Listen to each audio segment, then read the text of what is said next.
Hey guys, welcome to the channel. As you see in the thumbnail, what if ISSEI trained with Raynare to be God? Before I start, please do support for more awesome content, and subscribe my channel and like this video. Go support and follow the Jyanzein for writing that awesome fanfic, and also make sure to comment on this story. Link in the description. The wind was blowing through the leaves of the extensive trees of the place. The forest night was completely harmonious. The absolute silence was only affected by the songs and the rhythm imposed by the most exotic nature in its maximum splendor. However, the animals themselves stayed away from a specific sector, as if that place contained something very sinister. That tiny subway cave was the main product of that anomaly.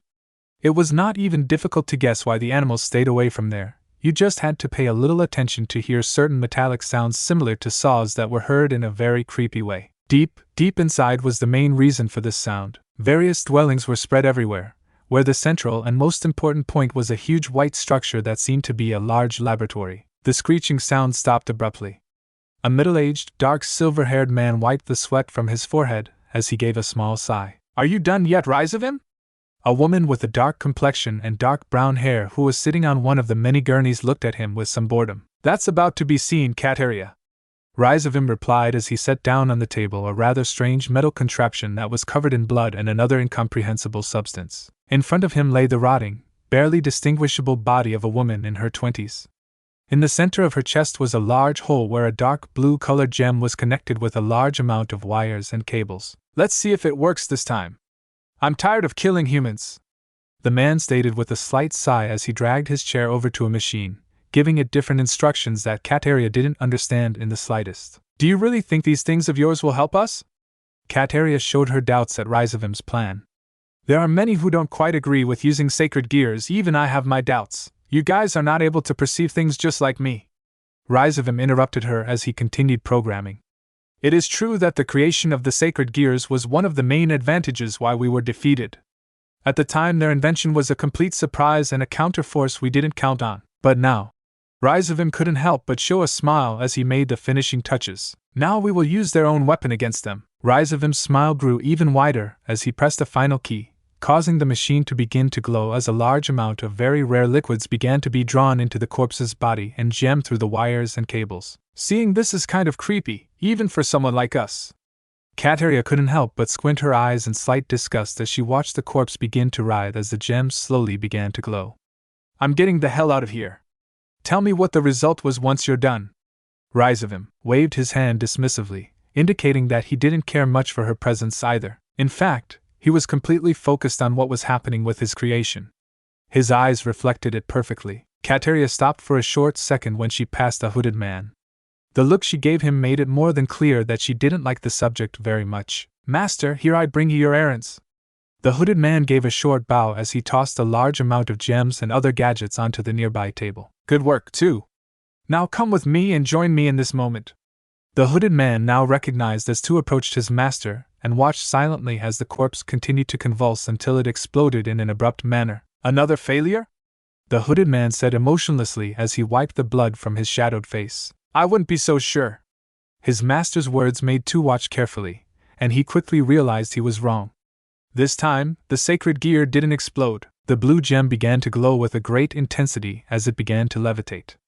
The various wires that were connected to it turned to ash from one second to the next. A mass of flesh and blood combined with blue flames began to generate around the gem to the point where its anatomy became less and less grotesque. The humanoid figure was forming at a great speed to the point of transforming into a slender, dark-haired woman. The body fell onto the stretcher, and the blue flames surrounding her were completely extinguished. Soon after, her light blue eyes opened with a certain heaviness. "Welcome, my creation. I am your master, Jyanzein Levon Lucifer. I hope we will accomplish great things together." The man held out his hand to her, and she accepted the gesture with eyes coated in confusion and admiration for the one who was like her father. "Who am I?" She demonstrated how lost her memory was the moment she sat down on the gurney. "You've just been born. It's normal to feel strange. I went through that too," Tu clarified, gaining the woman's attention. "If Master doesn't mind, I'd like to get clothes for you and then teach you why you were created and what your life's purpose is. I'm fine with you doing that too. In fact, I don't think there's anyone better suited. You're my right-hand man for a reason," Jyanzein stated, demonstrating his full confidence in the hooded man. "You don't have to say it." Tu clarified with a short bow before taking the woman's hand and leading the way. Very well, now that I've finished this project. Razer walked over towards a blanket that concealed numerous stretchers containing indistinguishable things. Razer couldn't help but rub his hands together with pleasure once he stopped in front of them. It's time to go about finishing the first phase of the plan. Prologue, the moment of goodbye. The large number of black feathers descended at a slow pace. The broken window and its splinters with traces of blood made it clear that someone had been thrown against will. The feathers continued on their way until they fell on broken pews or on the dirty floor of the church that gave clear indications that it had not been taken care of for some time. Silence accompanied the only young man in the place. It was a brown-haired teenager who watched the feathers fall without saying a single word. His tormented eyes and melancholic face gave him a somewhat somber look. "Issei-kun!" A blond young man who looked his own age called out to him from the lower steps, causing Issei to snap out of his own torment when he looked up at him. That torment returned to him after seeing how the girl accompanying him carried the corpse of a blonde in her arms. All Issei could do was clench his fists tightly and look away, unable to witness the body of the one he once considered his friend. The blonde and the albino watched with some concern as Issei turned away, ready to finish what he had started. "Issei-kun, you don't have to do this." Thank you, Kiba Kaneko." Issei interrupted the now recognized as Kiba as he turned his gaze to face him. "But I want to do it on my own." Once Issei turned his gaze back to the front, he didn't even pause to watch as a redhead and black-haired girl entered through the front door. They didn't say anything to him either, as they had heard all the chatter. "Do you think he'll be okay, Rias?" the black-haired girl asked her with her arms crossed and some seriousness. "Don't worry, Akino. If it's his wish, we have to respect it," Rias clarified with an expression much like Akino's, though much of her attention was fixed on the deceased Kaneko held in her arms. Issei exited the church and walked with hurried steps, watching as the last trail of black feathers was about to touch the ground. That served as a guide to where his target was, and it wasn't hard to find it. After all, she was crawling on the ground as she groaned in pain. The woman's face was covered in complete horror as she heard footsteps approaching her, so she quickly got up with what little strength she had left and began to create a magic circle to escape. Issei continued to approach at a slow pace, listening to the woman's deepen as he approached. "Do you really think you can escape? If you didn't notice, your wound stopped healing. That means you exhausted almost all of your magic reserves." Issei's statement was instantly tested as the fallen angel fell to her knees, and the magic circle shattered into 1,000 pieces. "Please, mercy!" the woman exclaimed in terror as she turned her face away, and just then she could feel Issei grab her wings. He did not say a single word. His shadowed face didn't let her know how he was feeling at the moment, but it was enough to see how he threw her fiercely against a tree to know that he was very angry. "Mercy? Did you have mercy on Asia?" Issei's face lifted, revealing an expression covered in the purest rage and hatred ever seen. "Did you even have mercy on me?" He ran through a loud shout, causing the woman to close her eyes in sheer fear. "I didn't!" she exclaimed in genuine terror, a terror that only increased when she felt Issei grab her by the neck. "I'm not going to believe any of your words anymore, Yuma." Issei paused after mentioning her name, causing a dry, emotionless laugh to emerge from his lips. "Or should I better call you Raynare? Please." Raynare was barely able to speak as Issei was squeezing her very, very tightly. The protagonist's vacant smile immediately changed to an expression coated in rage as he pulled her by the neck to throw her away once more, moving further and further away from the church. The force was such that Raynare was forced to spit blood as she drove her own body through a small tree, until she crashed into several bushes. Raynare tried to compose herself, but quickly fell to her knees and her eyes became blurry, indicating that she had already reached her limit. Her face lifted in fear as she watched a shadow position itself over her. Before she could do or say anything, Issei kicked her on the belly hard, causing the fall to spit out some saliva and roll on the ground. "Issei-kun, please, I didn't mean to do it, I swear!" the woman exclaimed in tears as she watched Issei sit on top of her, preventing her from moving. "Now you won't use Yuma's voice to try to persuade me anymore? What's the matter, are you so afraid?" Issei's words emerged from his lips without a hint of emotion as he raised his crimson gauntlet, causing Raynare's eyes to widen in horror. "Boost! I swear I didn't want to. My boss made me. Boost!" Raynare's desperation became more visible after hearing the second boost. "I really love you. Don't do this to me." Raynare threw out her last attempt at survival as she was forced to close her eyes when Issei's fist came down at a great speed. Rias and her peerage looked towards a particular spot after hearing a gigantic rumble that was followed by a red light shining inside the forest. After that, the silence was sepulchral. Raynare slowly opened her eyes, and the surprise on her face was not long in coming as she felt tears streaming down her face. At her side lay the towering gauntlet that had embedded itself deep into the earth to the point of cracking the ground with great cracks. I liked you, I really liked you. ISSEI couldn't stop his crying after saying those words. Why did everything have to end like this? I just wanted to be happy next to you, but you ruined it. ISSEI's statements turned into a heartbroken cry at his next words. Why did you betray me?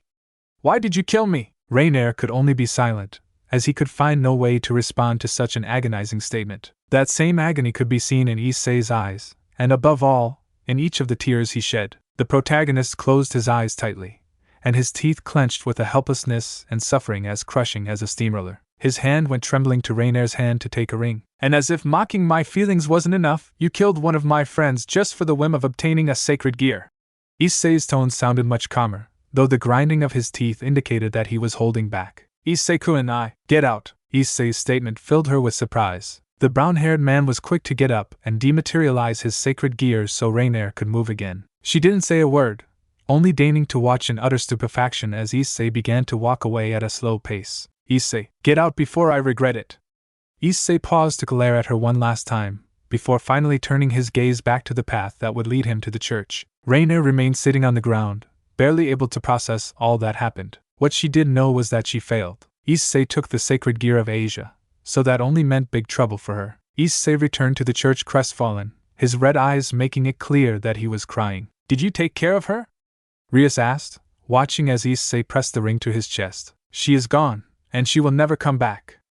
ISSEI's words seemed to be enough for everyone, so they didn't want to torment the boy any further, knowing that he was suffering greatly at the moment. In fact, that brought a smile on the redhead's face, as there was a way to cheer him up that would be extremely awesome. From what I see, you brought her sacred gear, so it won't be necessary to go back to her to look for it. Rias' words earned a confused look from ISSEI. Can you do me a favor and put it on her? ISSEI nodded somewhat awkwardly, as he didn't know exactly what she was thinking of. Why are we doing this, Bucho? ISSEI asked her somewhat sadly as he placed the ring on his late friend carefully. Her sacred gear is quite special and counts with a really great potential to be wasted. Those words made ISSEI's eyes widen slightly. Does that mean you? The brown-haired man asked in disbelief. I'm going to turn that nun into a demon. After the small ritual performed by Rias, a few minutes passed in which everyone remained in complete silence, waiting for Asia to come back to life. Although the one who was most anxious was ISSEI, and that was very easily noticed. Finally, the wait was worth it. Asia slowly opened her eyes and sat up on the ground, then grabbed her head with an expression covered in confusion. Asia! ISSEI didn't know if he should be happy, cry, or just freeze, as he was really very shocked by what he was witnessing. I only resurrected her because of the value of her power. Therefore, I want to save my words for later. Rias clarified with satisfaction as she turned around to leave. Now I consider that you two have a lot to talk about, ISSEI-san. Asia looked at the protagonist, still reflecting her dismay. ISSEI's shock seemed to fade into the background as he hugged her surprisingly, showing her all the affection he had for her with a simple gesture. Let's go home, Asia, ISSEI commented, feeling a treacherous tear roll down his cheek. This scene made Kiba, Akino, and even the expressionless Kaneko smile. Red, don't you think that sounds pretty good? I expect a lot from my precious and expensive slave. Those were the words with which ISSEI had started the next day after everything that happened. Although Rias' words sounded a bit strange, ISSEI didn't stop believing in her, and the idea that pleasing her could make the two of them become close only helped the fact that he was as excited as he had ever been, though said excitement was tied to a feeling he didn't even bother to hide. I'm sure I'll be able to forget Yuma-chan quickly if I have the Bucho on my side, ISSEI thought with a determined smile on his face as he clenched his fist tightly, causing the other students in the classroom to look at him suspiciously. He sure is planning something perverted. The constant whispering and accusations from his female classmates caused his excitement to greatly diminish. But in order to get her out of my mind, I have to work hard. ISSEI opted for a solemn look after thinking that, knowing that it wasn't going to be easy to win the heart of a woman as important as Rias was. After all, he already knew about her Gremlin lineage and what it entailed. It wasn't going to be an easy fight, but he certainly wouldn't give up. He was going to train hard from now on, to make sure he pleased his Bucho and let him see that huge cost of 8 pawns had not been for nothing. Hey ISSEI! We've got some new magazines to look at. A bald man touched his back, snapping Issei out of his thoughts. Oh really, what's this about Matsuda? Issei asked with a goofy grin on his face, a grin that was copied by his friend. It's a new volume of Magical Girl, stated another man who joined the conversation, adjusting his square glasses that were the most distinguishable thing on his figure. The new volume that came out today! Aren't you kidding me?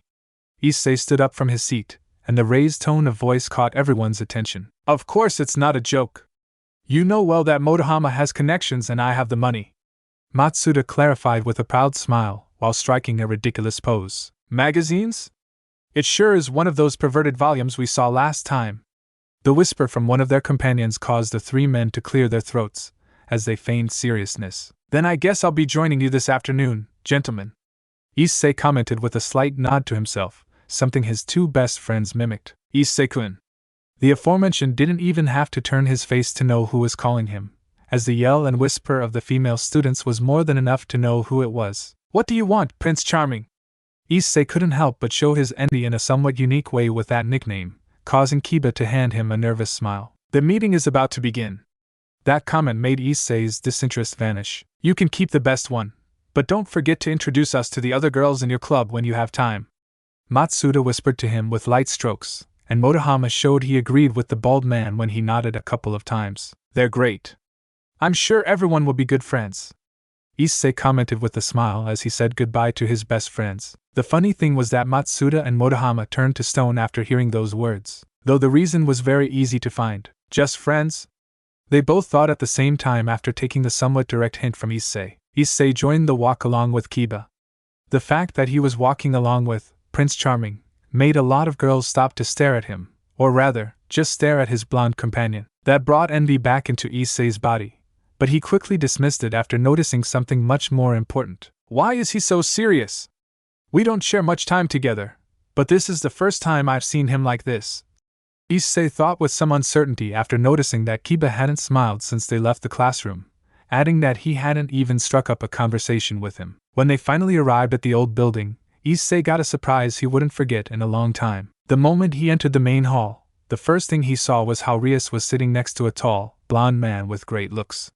He shouted that he was nobility, though what really caught Issei's interest was noticing how this newcomer was wrapping his hand around Rias' waist, and she seemed to be very pleased with that. Not only her, as he was doing the same with Akino, while Kaneko was sitting on his lap with a slight blush while eating a chocolate. You hadn't told me you acquired new slaves, Rias, the man stated, showing slight interest in the girl who was on the other couch, being Asia. Come here, you needn't be embarrassed, he commented with a condescending tone. Don't worry, I'm fine here. Asia couldn't help but blush a little as the demon handed her a very precious smile, in her view. We're here already, Bucho. Kiba gave a slight bow to his leader, but it was only one. Don't be like that, Kiba. Remember that Razer is just like me, so you owe him respect too. Rias corrected his slave's attitude immediately. You're right, I'm sorry.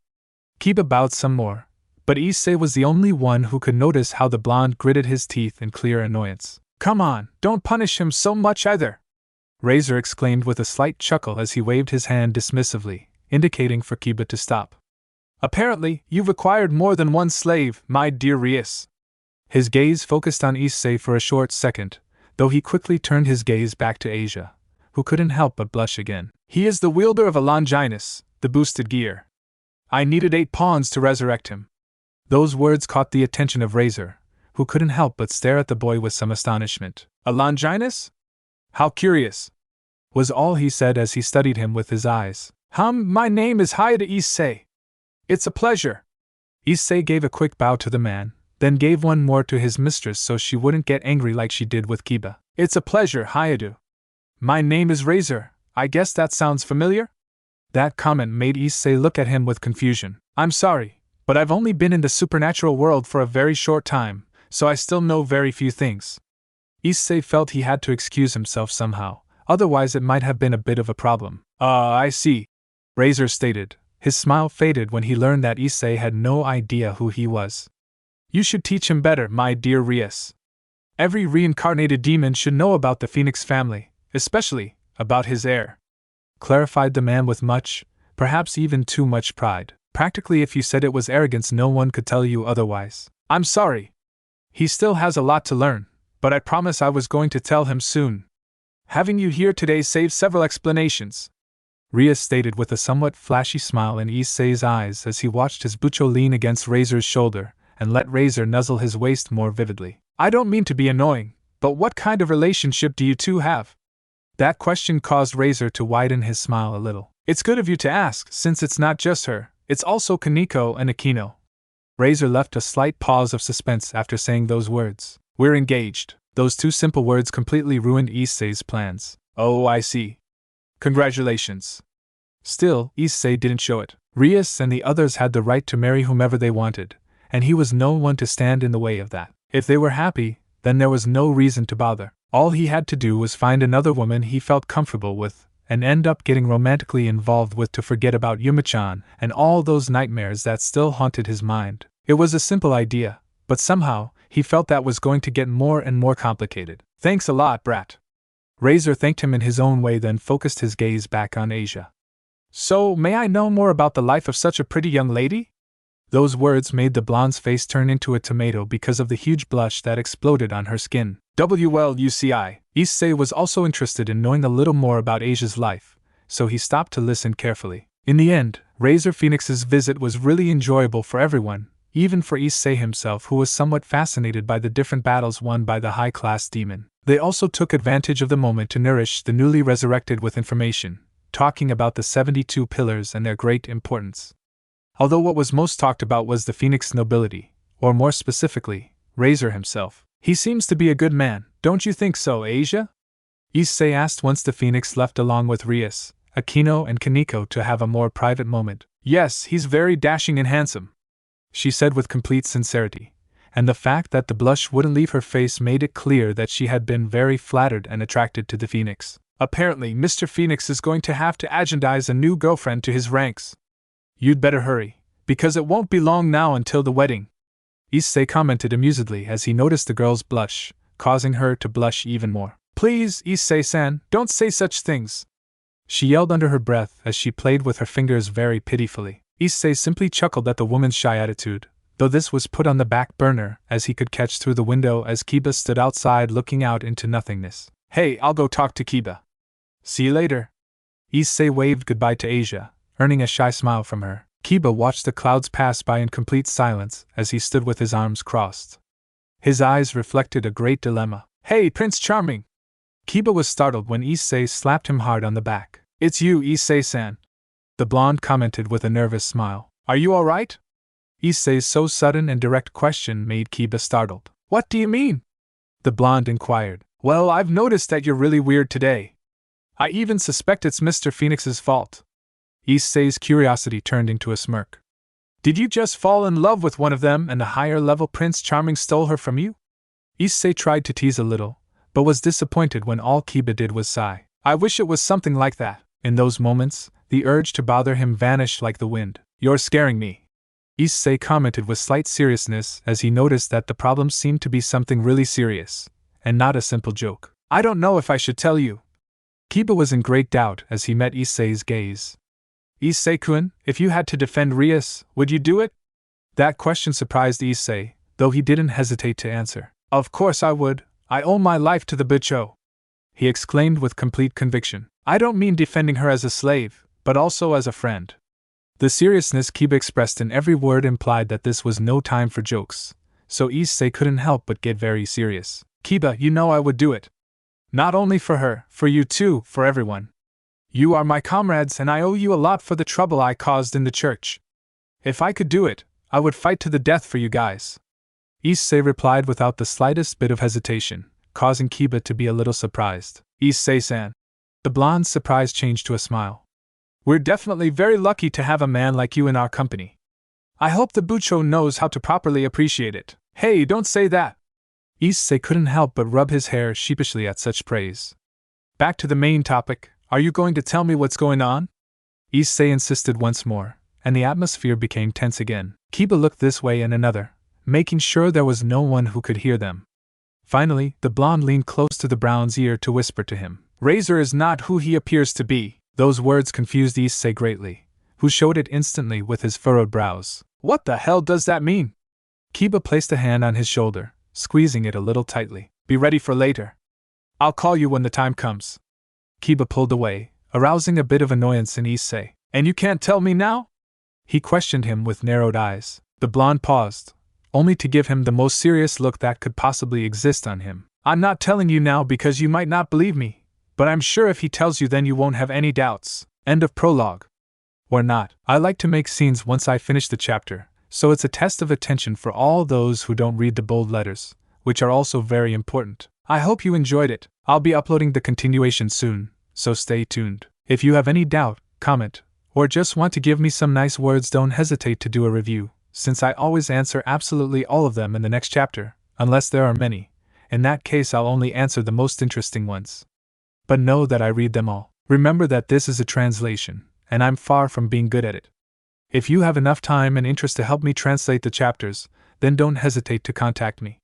Any kind of help is welcome, as it translates into more free time that I can invest in creating new chapters. Without further ado, here I leave you with the extra scene. Thank you very much for reading. The stars were shining brightly in that night sky that looked a bit curious, as it looked like a kind of giant cupola.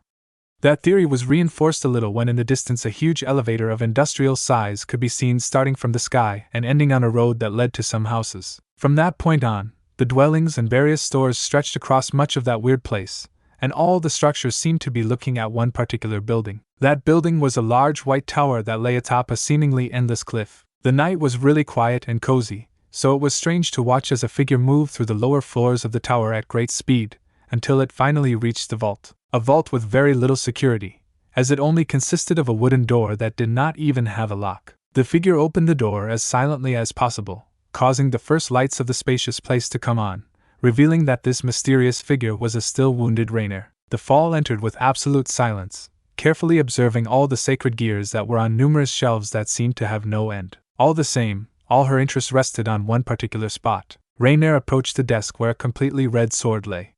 She took it carefully, observing how the edge reflected half of her face, and thanks to that same reflection was that she could see that someone was behind her. Raynare instantly turned around and pointed the sword straight ahead, causing her eyes to widen as she saw who it was. Did you seriously think you could infiltrate my precious vault without me noticing?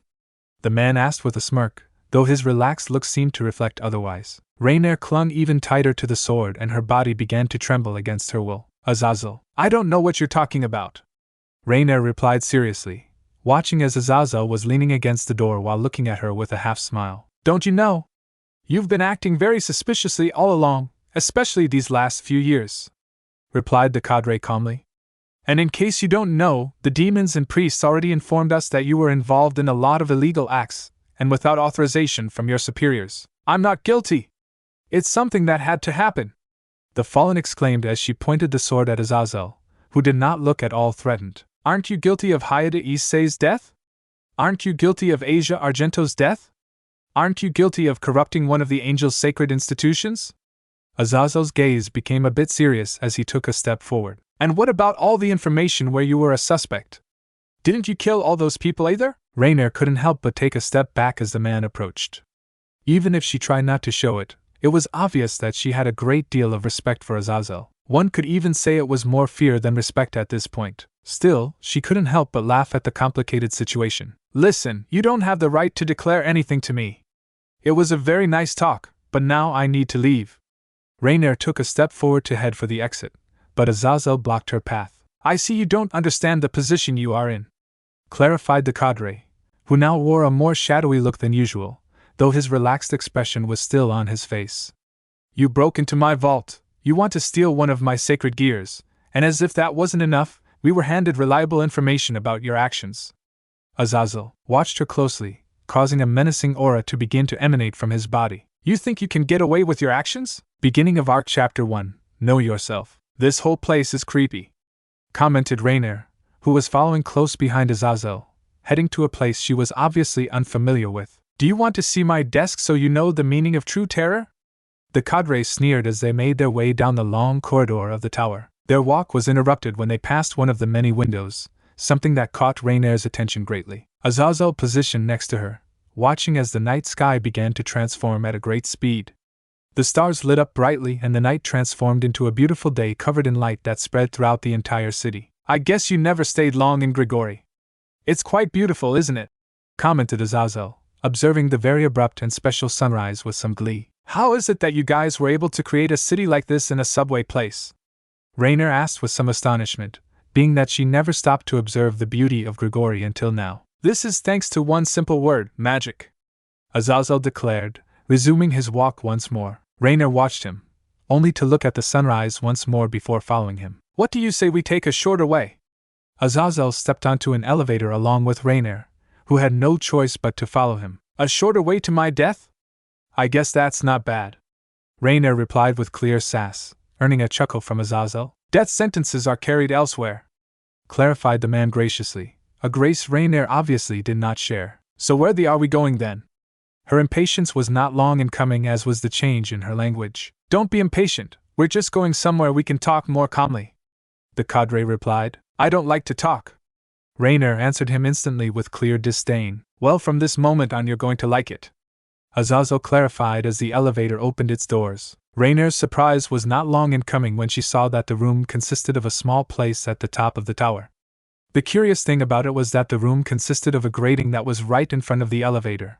White walls and extremely common rows throughout the room. The only thing decorating the place was a small table that possessed a contraption unknown to her. Make yourself comfortable, Azazel stated smugly after opening the bars with a simple snap of his fingers. Raynare stepped into the strange room slowly, peering into every nook and cranny with much uncertainty. Now I get it, Raynare commented, watching as Azazel reached across the table to grab the contraption that appeared to be a magical projector.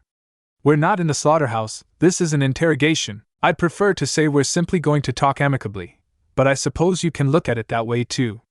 Azazel bowed his shoulders with slight disinterest as he tried to do something with the projector. So what's this friendly talk going to be about then? Raynare asked, watching as the bars closed again. Lately a rebel group settled among the fallen. They used to be just a shadow, but now they are wreaking havoc among the factions, and I suspect you are one of their members, commented Azazel, who was apparently very focused on his task of making the projector work. And if this supposed rebel group has been around for so long, why didn't you do anything sooner?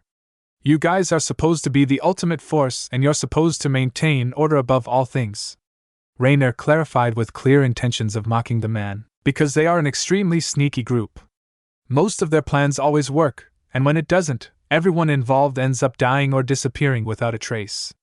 Azazel paused for a short second, glancing sideways at her.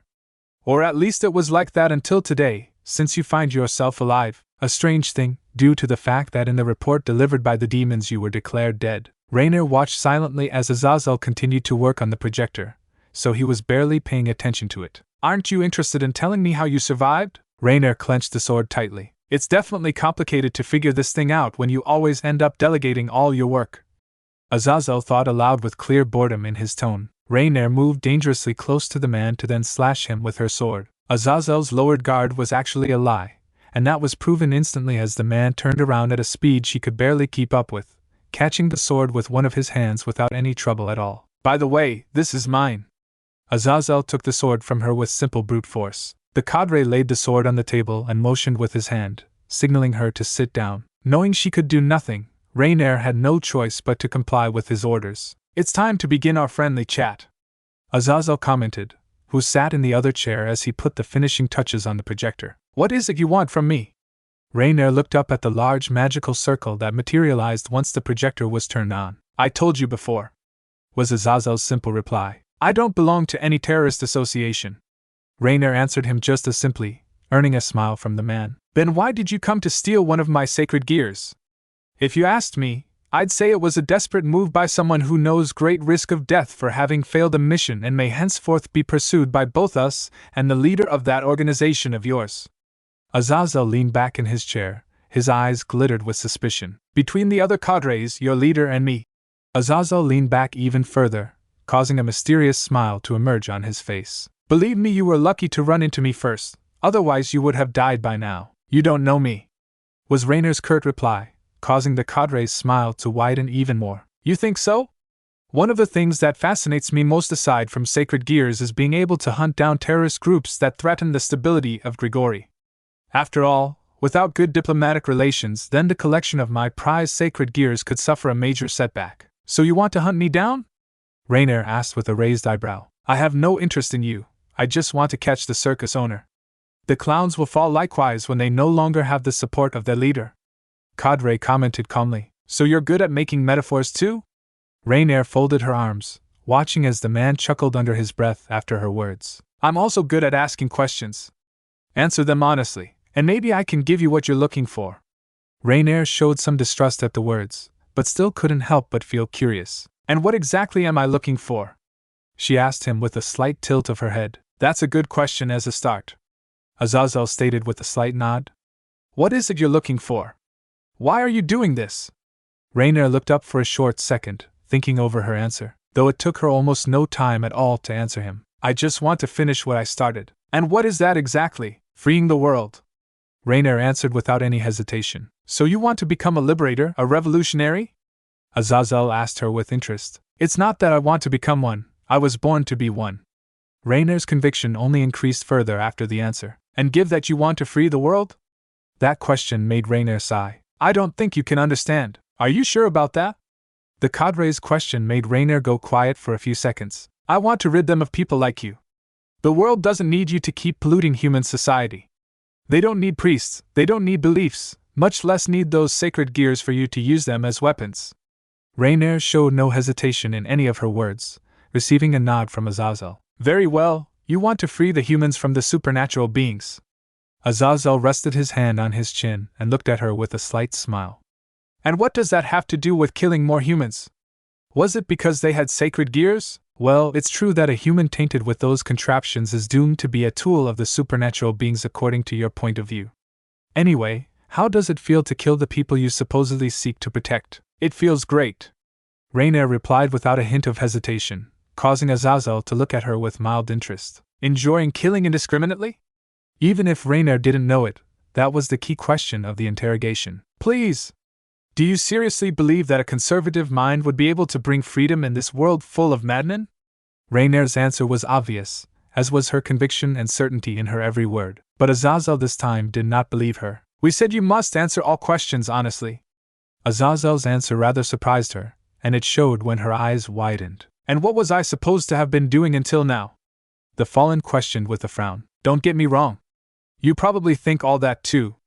I'm sure you do, but I'm sure of one thing.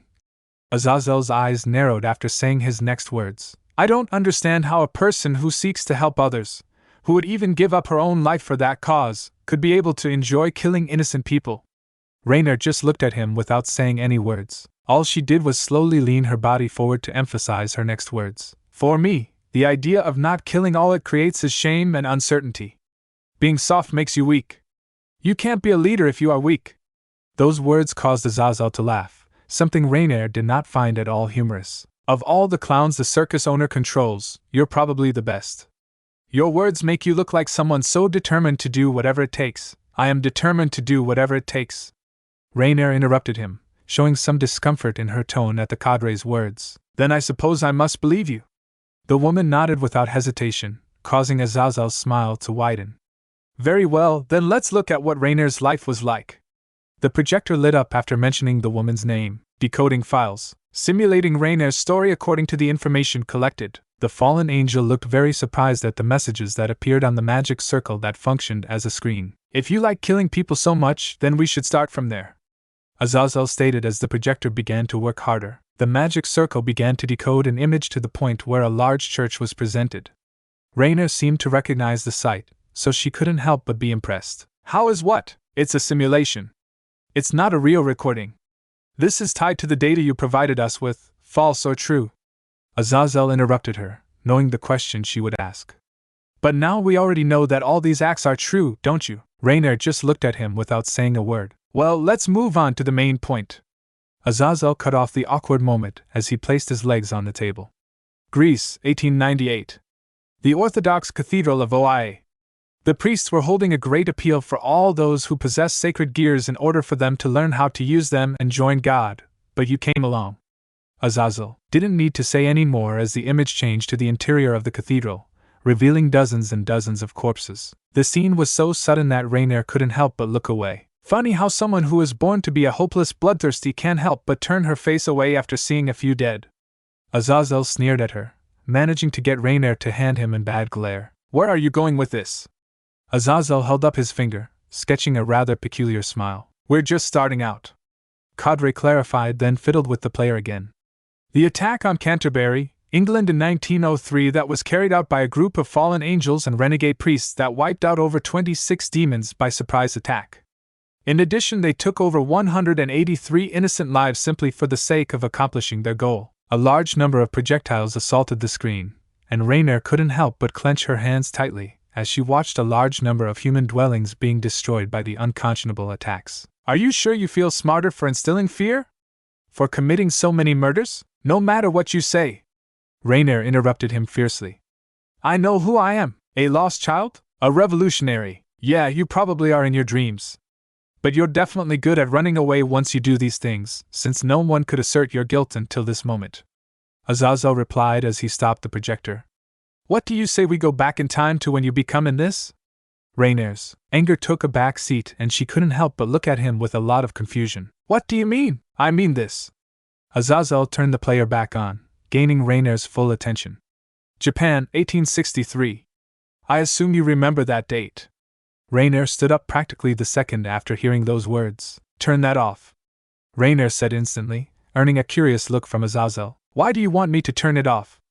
This is the best part. Cadre replied as he crossed his legs. I said turn it off.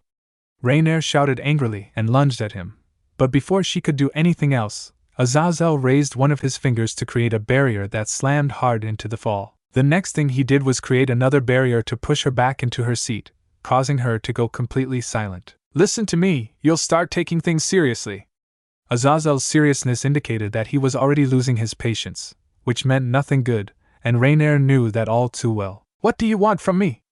Do you want me to tell you who the leader of the organization is? Does that guarantee me some kind of freedom?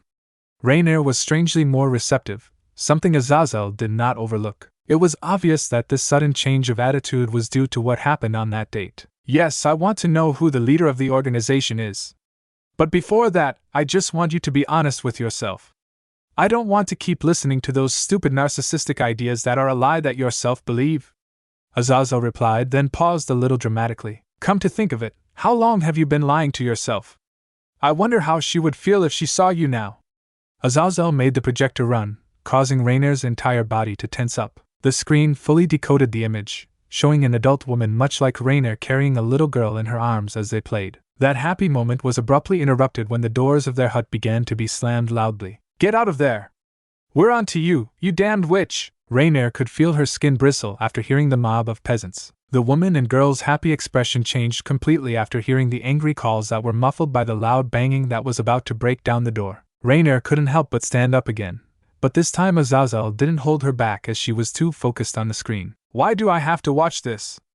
Stop the tricks and turn that thing off at once. This time Raynare didn't look angry, but frightened. I could, but I'd rather not. Azazel crossed his legs as he continued to watch the screen, as if he were in a movie theater. Listen to me, Raynare.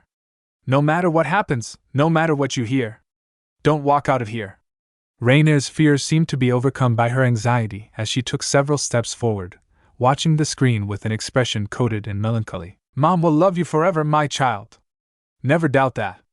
The woman stroked her daughter's face once more before burying her under a mound of straw. The little Raynare was still able to see everything that was going on. And the peasants believe that the drought of the crops is due to a spell of your mother's. Then they come into your house very furious. Unfortunately for Raynare, she was a fallen angel who never specialized in anything. She simply wanted to live among humans as a normal woman, but her own ex-husband betrayed her. It was a good idea to kill her ex-husband. He was surely tainted by a witch's curse. Do the same to the daughter and the mother. Let's burn the whole family of monsters. Raynare could only watch in silence as the mob towered over her mother and began to beat her relentlessly, causing blood to dress much of the ground where she stood. A few drops even reached the clump of straw where the girl, who was watching everything in complete horror, was hiding. The deadly beating was silenced by the characteristic sound of metal, a moment that transformed Raynare's melancholy into absolute pain. Raynare spat out a large amount of blood, and her gaze slowly lowered as she noticed that someone had plunged a knife into her chest. That didn't stop there, as the same guy continued to stab her several times until she simply couldn't take it anymore. The mother's blank stare focused on her daughter one last time. Despite everything that was happening, despite the fact that she was on the verge of death, she was able to smile at her daughter one last time. The projector stops at that very moment, forcing Raynare to take several steps backwards at the same time as a face covered in pain and suffering made presence on her. "Stop this." Her voice came out as a whisper, but it was loud enough for Azazel to hear. "I'm not going to stop until you tell me who you really are. Stop this!" The cry on the verge of tears made Azazel rise from his seat. "I'm not going to stop until you accept the damn reality!" Azazel exclaimed as he hit the table hard. "If you don't stop now, I'm going to kill you! Why don't you try? I'm going to kill you all, just like they killed your mother?" That was the straw that broke the camel's back. Raynare grabbed the sword again and came as fast as possible to cut him in half, but Azazel dodged it without any trouble and gave her a strong blow in the abdomen that made her spit saliva. Raynare fell to the ground, being watched by Azazel, who was clearly already getting bored of this. "You were not born to cause pain, suffering, and death. You are simply a hurt child who misses her mother. That's how you were, that's how you are, and that's how you will be if you don't decide to change now," Azazel commented, placing the sword on the table once again. Raynare could only rest her face between her legs, barely able to hold back her tears. Though that devastating moment faded into the background when Azazel extended his hand to her, a gesture she hesitantly accepted. "What the hell are you doing here, Azazel?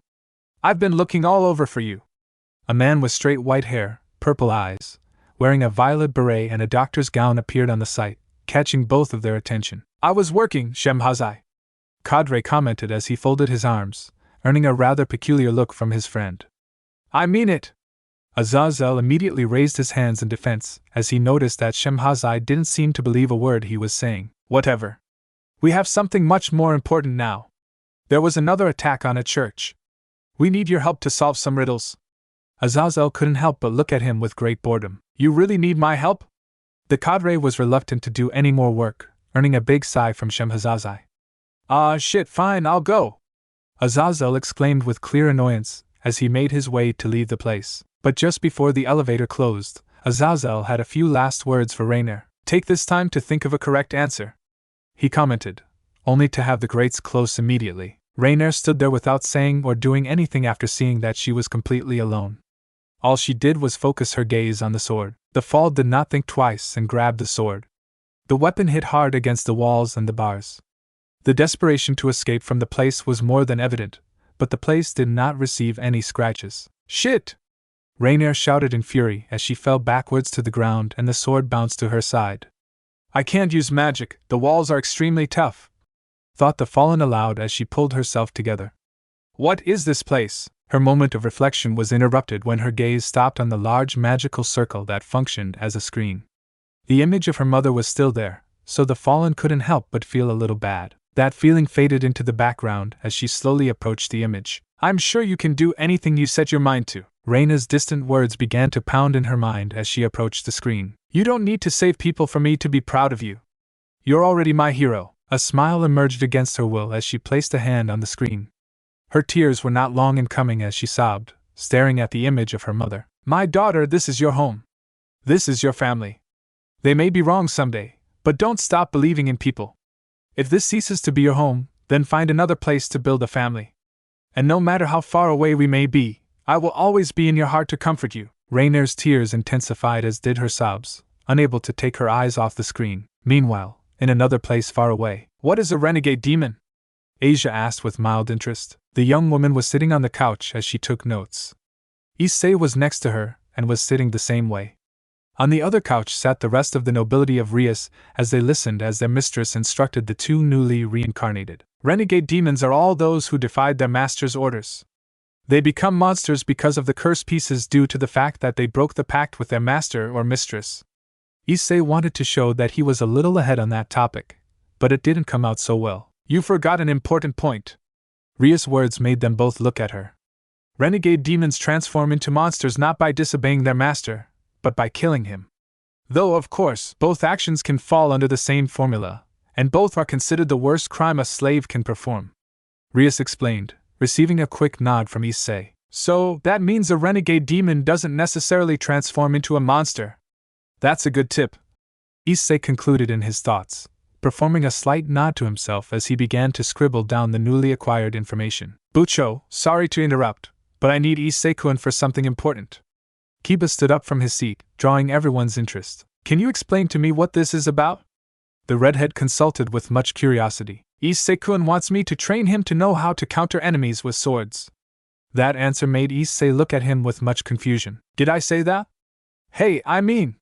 Of course I said that. Issei stood up from his seat with a strained smile. How come I could forget? She concluded as she rubbed her hair somewhat sheepishly. Rias debated whether to let it go or not, but it didn't take long for her to make a decision.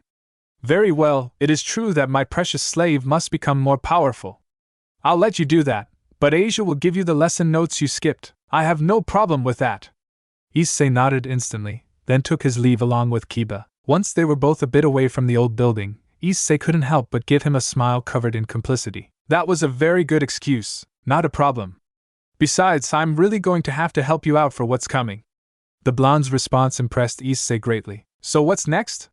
Before he got any answer, Kiba grabbed his arm the moment he created a magic circle at his feet. Right now you'll know. Issei couldn't help but close his eyes tightly as the large glow of the magic circle spread everywhere. Shit, I'm still not used to moving like this. Issei thought aloud as he opened his eyes. His expression took a 180-degree turn as he realized where they are. This is a mansion!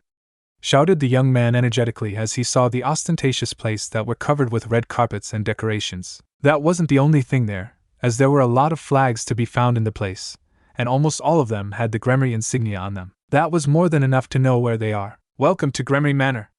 And as if that wasn't enough, the tall, red-haired man slowly descending the stairs confirmed where they were. Thank you so much for having us, Sirs Ex Lucifer. Kiba bowed, causing Issei's eyes to widen greatly. Wait, he thought, mimicking his partner's action as quickly as possible. This Sirs Ex guy is the Demon King? Sweat and nervousness soon broke out on his face as he remembered the importance of the 4 Demon Kings. The pleasure is mine for having you here, so stop that. Sirs Ex smiled kindly at them as he waved his hand dismissively, indicating that they abandoned their bow. As we spoke before, here I came along with Hayadu Issei. Kiba pointed at the young man, and Sirs Ex's interest was not long in coming as he looked at the man. It's a pleasure to meet you, Demon King! Issei gave another bow, earning a nervous smile from Kiba. Likewise, Hayadu Issei. I see my sister has gained a very interesting new partner. Those words made Issei look at him in utmost surprise. He's the Bucho's brother? Issei couldn't help but feel even more nervous after the new information. The chatter and greetings were put on the back burner when someone knocked on the door behind them.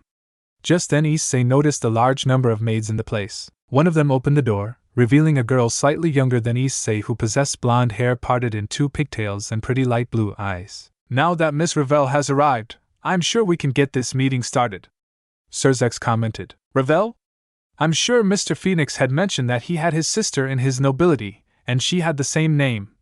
Issei was quick to tie up the dots, as the young girl was very similar to her brother. First of all, it is a pleasure to see the Demon King and the 2 guests. Ravel gave a very extroverted bow, making it quite clear that she belonged to the nobility. But that moment was put on the back burner when she raised her face again, revealing a completely serious expression. I think it would be more appropriate to start this conversation in a more private place. End of chapter. Actually, no. There is still one more scene below. This was a chapter to delve deeper into Raynare's life, and kick off what will be the main focus of this arc. I hope you enjoyed it. Remember, I already have a Patreon. You can look me up as Jyanzein. It's not a site where I only serve as a place for you to donate to me, remember it's optional, but it also serves as a means for me to make all sorts of announcements and updates regarding my stories. There's no place that keeps you more informed than my Patreon. That aside, it's time to close with this final scene. Thank you very much for reading. Azazel entered the room, and the first thing he saw was how the sword was lying in the middle of the room. The second thing he saw was how Raynare was sitting in one of the corners with her knees covering her face. Did you try to escape? Azazel asked, taking the sword carefully. I did, but it's impossible. Raynare raised her face, and the cadre showed for the first time some surprise as she noticed that the fallen's eyes were covered with tears. So, have you made a decision yet? Azazel asked her, watching as the woman slowly stood up. You're right, I don't enjoy killing people. I'm not a liberator either. She accepted the fact with a downcast look. I do it, because it's the only option. Because I don't want anyone else to suffer what I had to suffer. I understand your point of view, but didn't you ever think that maybe you were wrong? Azazel commented, slowly approaching. Didn't you ever think that the best option was to end up bringing us together instead of tearing us apart? I suppose so, but it's always easier to destroy everything. Azazel finished her thought as he stopped in front of her. If it's my help you want, I'm going to help you. The fallen clarified, earning a slight smile from Azazel. That's all I wanted to hear. Clarified the cadre with satisfaction. And as I said before, I will keep my end of the bargain and give you what you seek. Azazel held out the sword in front of her, causing Raynare to look at him with much confusion. Power, a look that became even more confused after hearing that word. So, there was only one way to react to such a situation. Excuse me? These are very serious accusations. Are you sure about this? Azazel watched her carefully. Both he and Raynare were in his personal office in the tower, or rather, where he kept all the sacred gears. I was one of the first to enter their ranks, and also one of their many generals. Kokabeel sought me out personally to join him. Raynare showed no hesitation after her words, receiving a slight nod from Azazel. Very well, I'm going to believe you. Besides, it's true that Guy has always had some remorse for ending the last war abruptly. Azazel commented, receiving a negative from the fallen. Actually, that doesn't matter much to him. What he really cares about is the time that has elapsed between that war and the long period of peace we are going through. Kokabeel is completely obsessed with blood and mass slaughter. Those words made Azazel's brow furrow for a second. Bottom line, he's completely insane. Azazel rubbed his chin, then looked at her with interest. By the way, can you tell me anything about the other members? I've never shared much with the others. I can only tell you that they are all either fallen angels or renegade priests. The difference lies in the fact that many joined Kokabeel not for the pursuit of war, but for the power they could gain. Raynare's explanation seemed to be enough for Azazel, and this showed as he placed his feet up on the desk. So, this group is covered with insane people and exiled priests who have extremely radical thoughts. Azazel thought aloud, then gave a slight nod. That's enough information. Thank you very much for sharing it with me. He concluded, sketching a slight smile. In that case, can I ask you a question now? Azazel looked at her curiously after her request, something that was enough to perceive that he wanted to listen to her. Why are you giving me the chance to gain power? Raynare emphasized her words as she raised the golden sword with reddish edges, receiving a foxy grin from Azazel. A couple of hours ago a group attacked a church and stole all the sacred gears that were in the place. They didn't leave anyone alive. Azazel's response caused Raynare to look at him with much confusion. But from what I understand, Kokabeel wasn't planning on making any more moves for a few months. Exactly. Azazel's immediate response caught the Fall's interest. That means you guys aren't the only terrorist group that's stirring up trouble. And in fact, from the movements made and the absolute destruction they are carrying out in their wake, it gives me to understand that it is an even much more dangerous organization than the one you belong to. Azazel commented as he leaned forward. That is why I empower you. I believe in your potential, and we need as many members as possible so we can withstand what's coming. You say a war is about to start? Raynare asked, somewhat shocked. A war? Azazel couldn't help but chuckle, a chuckle that was put on the back burner due to his gaze turning completely dark. You can call a one-sided genocide a war? Those words made Raynare's skin crawl. Is this group that dangerous? Azazel couldn't help but lower his gaze after the question. I'm not so sure. But they don't seem to be focused on angering angels or demons. All of their attacks focused on looting sacred gears. That's something that gives me a very bad feeling, concluded the man with a grim look on his face. Yet, that grim look changed to the ever-relaxed one from one second to the next. But if we prepare, we won't have much trouble. I've already assigned you to a recent group I formed. The guys are pretty cool, so I'm sure you'll be able to integrate into the group right away. I also have a house for you. Raynare was barely able to catch the keys when it was thrown to her. The group is already waiting for you in Hoodwood's artificial forest, he added as an afterthought. And how will you deal with Kokabeel? The woman asked with much interest. I can only assure you that, if you're not lying to me, no one will lay a hand on you in my territory. Azazel was as relaxed as ever, but his sentence had been more than blunt. Raynare couldn't help but nod somewhat awkwardly, then walk away. Let me tell you one last thing before you go. Raynare turned her gaze just before leaving the vault. Azazel's gaze caused a shuddering chill to progressively expand over every inch of her body. I'm not a fan of third chances. Azazel's eyes narrowed dangerously. Do you understand what I mean? Chapter 2, Razer's Secrets. ISSEI, Kiba and Ravel were in the Demon King's office, who was watching them in complete silence. Before we begin, it would be best to explain the details to Hayaду.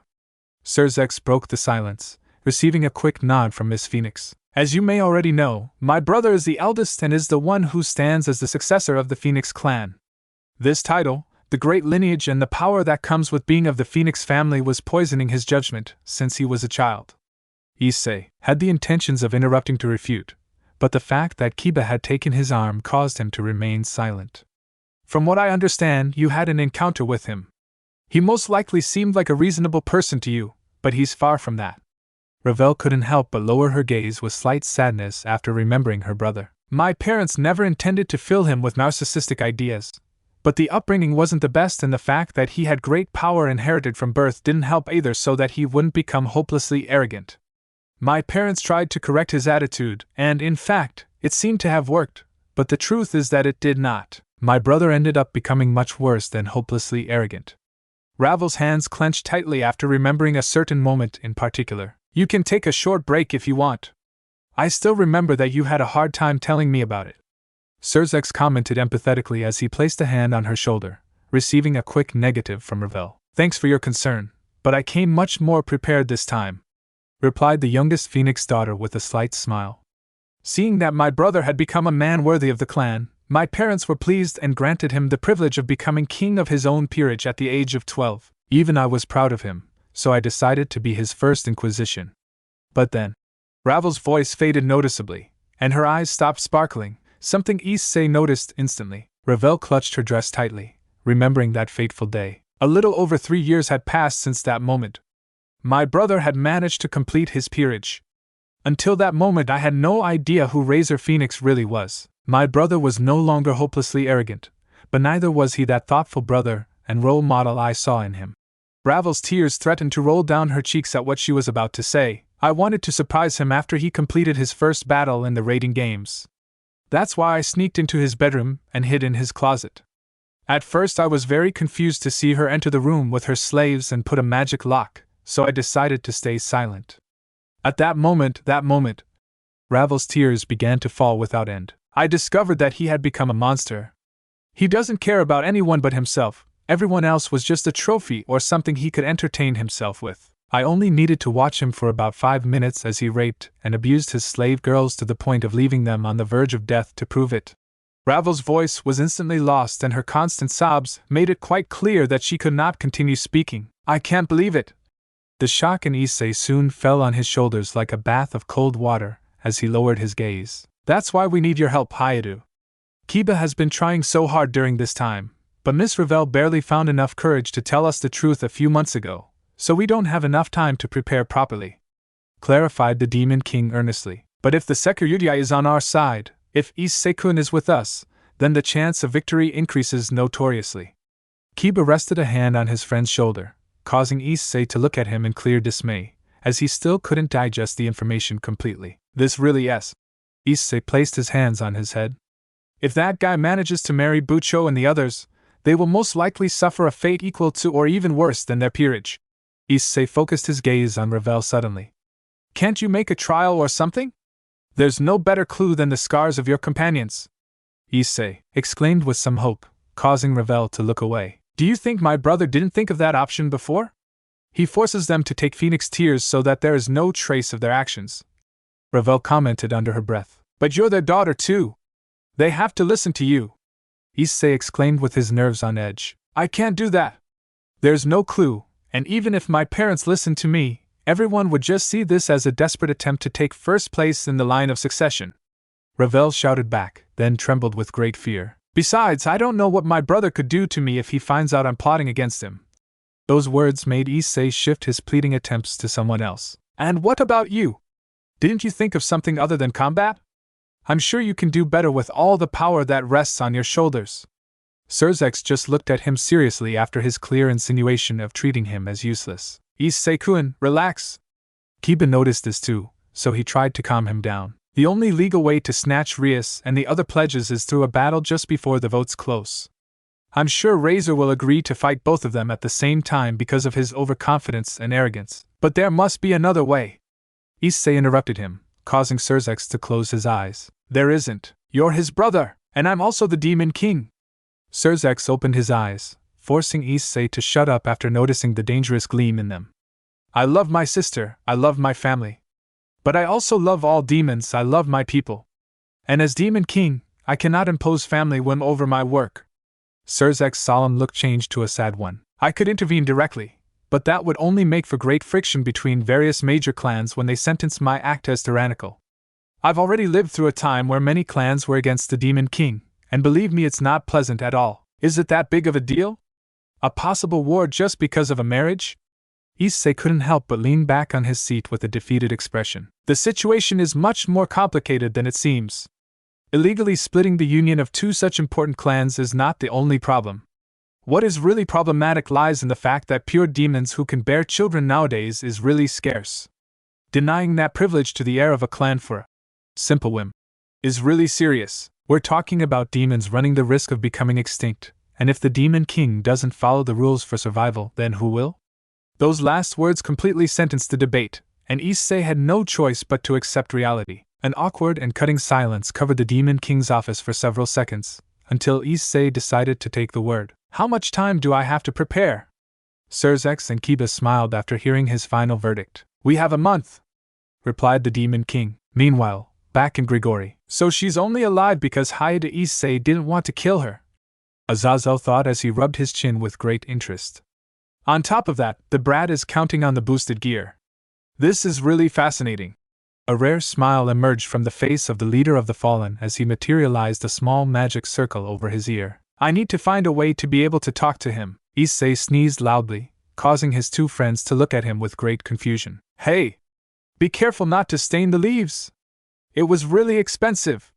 Matsuda exclaimed seriously. Anyway, his two best friends fell completely silent after noticing that ISSEI was still on the first page, being that they had been together for almost an hour. Are you alright? Motohama asked with much concern. Sorry, I can't concentrate right now. ISSEI stood up, startling his two friends. I'll see you later. Matsuda and Motohama looked at each other with a raised eyebrow. Maybe he confessed to some girl at the club and she turned him down? I don't know, dude. It seemed like something deeper. Well, we'd better not bother him for the time being. I agree. ISSEI walked silently through the streets of Kuo, his expression indecipherable, impossible to explain. It was simply impossible to tell what he was thinking right now. The protagonist advanced through the dark city with more ease than usual thanks to his demon vision to which he had recently finally been able to get used to. Taking advantage of the fact that the journey was long, ISSEI decided to make a quick call to his comrade in battles, and now, deep secret. Hey Kiba, it's me. The crestfallen tone of voice was instantly noticed by the blonde, who couldn't help but feel a bit worried. What's wrong, ISSEI-kun? Kiba set dinner aside to listen to his companion's concerns. What if Ravel is really just looking to slander Razer? What if she's just looking to get her brother disinherited so she can be first in line? ISSEI began to walk slower after his questions. Hey, Kiba paused for a short second, watching as the waiters in the restaurant came and went. I understand that you're very worried. I understand that it's easier to think that way, but both you and I know it's not true. The blonde took the chopsticks and began playing with the noodles. Ravel was raised by Surzek's wife. I can't tell you the details. I only understand that it was because of political things.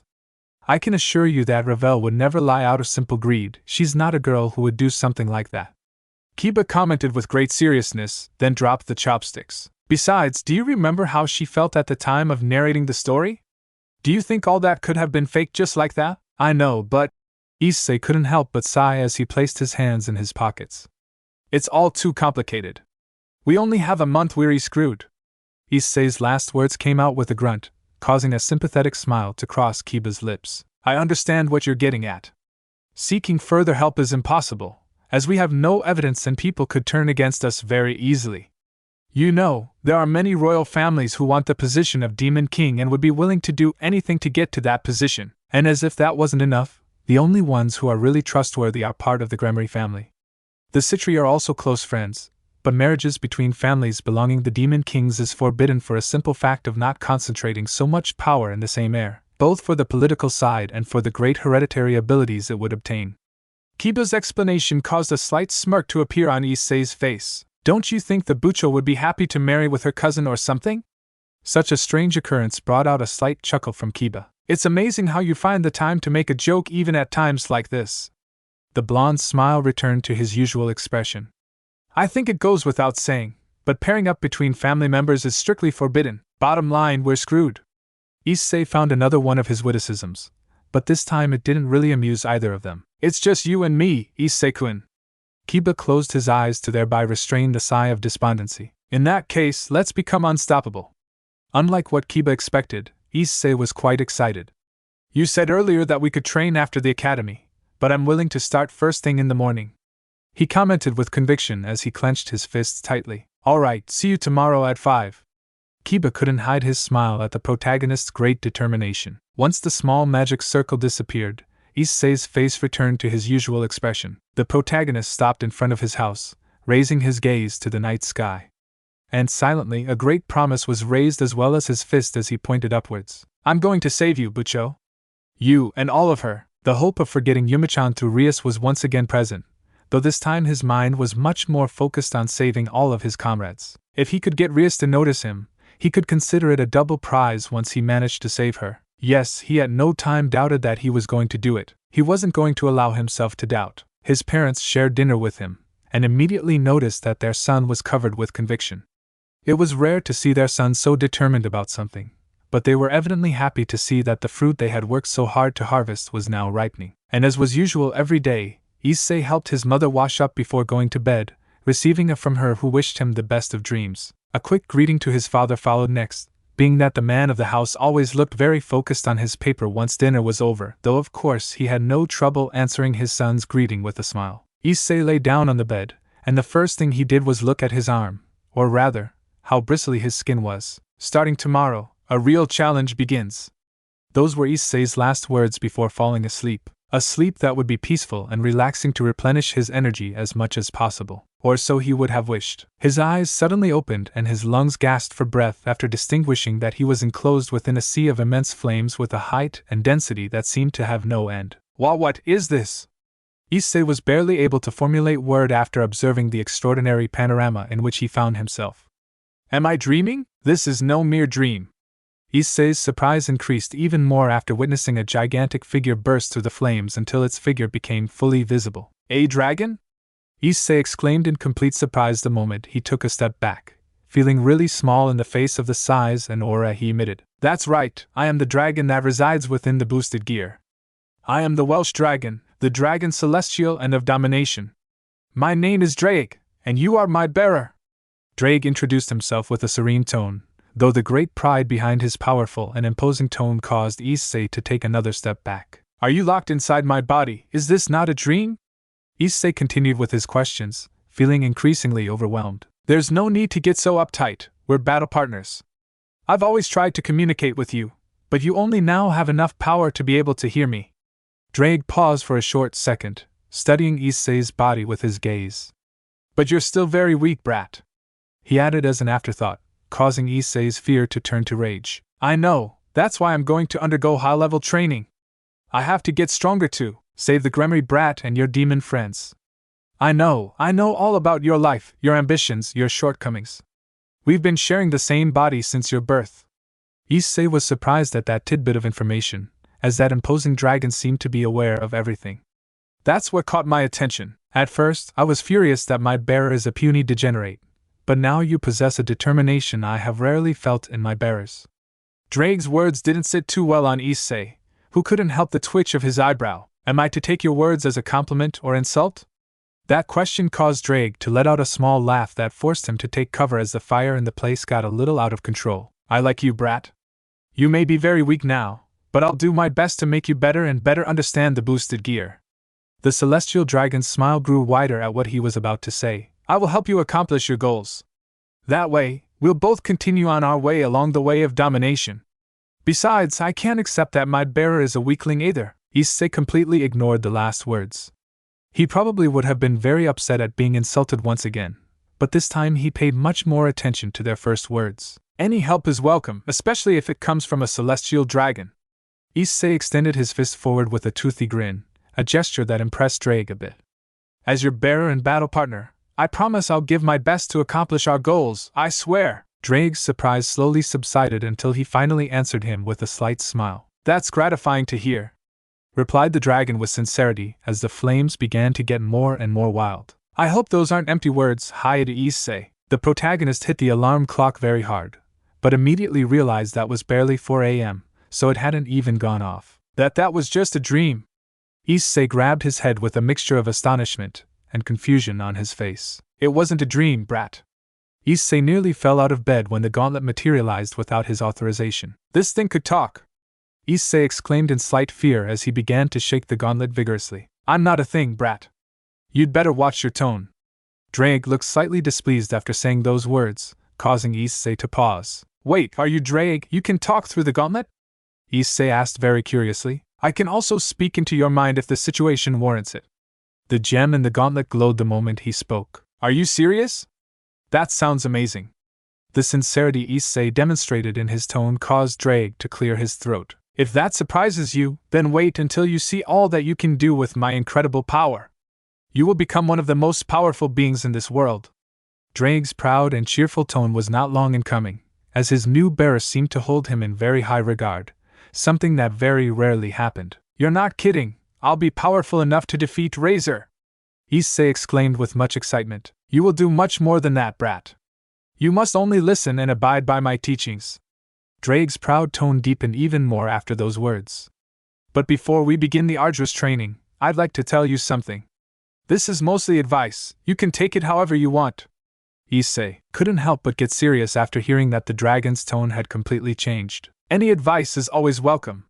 ISSEI nodded to himself, thinking he was going to give her some kind of advice to get better faster. Don't tell your mistress that you let that fallen angel escape. ISSEI's look turned to a completely puzzled one after hearing those words. I understand that you trust her, and indeed she seems to be a reasonable person.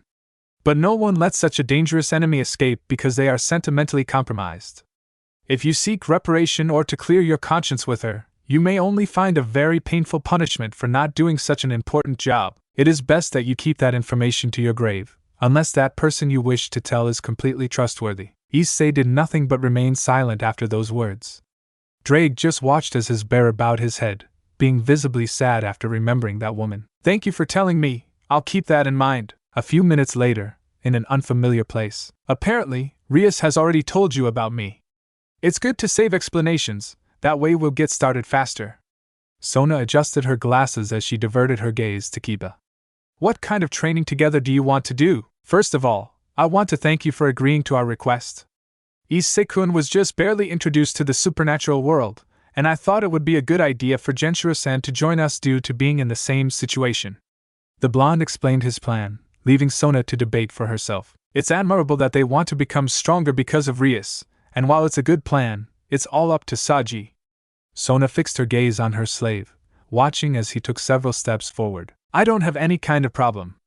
Though I must say that of all the possible people who could be reincarnated, I definitely didn't expect that to be you. The blonde's words were somewhat malicious, and it was easily noticed by ISSEI. Are you implying that I wasn't worth reviving?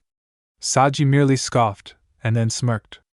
Kiba, at first I thought it wasn't a very good idea to bring this idiot here, but now I've changed my mind. ISSEI clasped his hands together, and his knuckles cracked as a clearly fake smile came across his face. You want to fight, Hayadu? Fine by me, after all they used 4 pawns to revive me. Saji sketched a wry smile as he raised both hands very proudly. That means I have 4 times more potential than you, he exclaimed with great jubilation. Saji, Rias needed to use all 8 pieces to revive him. His mistress's words made all of Saji's pride and arrogance vanish. And please stop making a fool of yourself. Remember that you are representing me and my family. She added somewhat warily at the end, finishing sentencing the blonde completely. You're right, Sona-sama. I'm sorry, Hayadu. His apology was forced, but still ISSEI didn't have much trouble accepting it. It's fine that you want to train, but don't be late for the academy. None of you. Sona's eyes flashed dangerously the moment she adjusted her glasses. Is that clear? Yes. Everyone responded in a military pose, receiving a satisfied nod from the woman, who disappeared in a magic circle. By the way, what is this place? Ever since we arrived I've noticed everything very strange. Saji commented as he raised his gaze, seeing that the color of the sky and the trees were really strange, something he had never seen before. That's what I wanted to ask, commented ISSEI, being in the same situation as Saji. This is the haunted forest. It is a hell site bordering the cursed forest.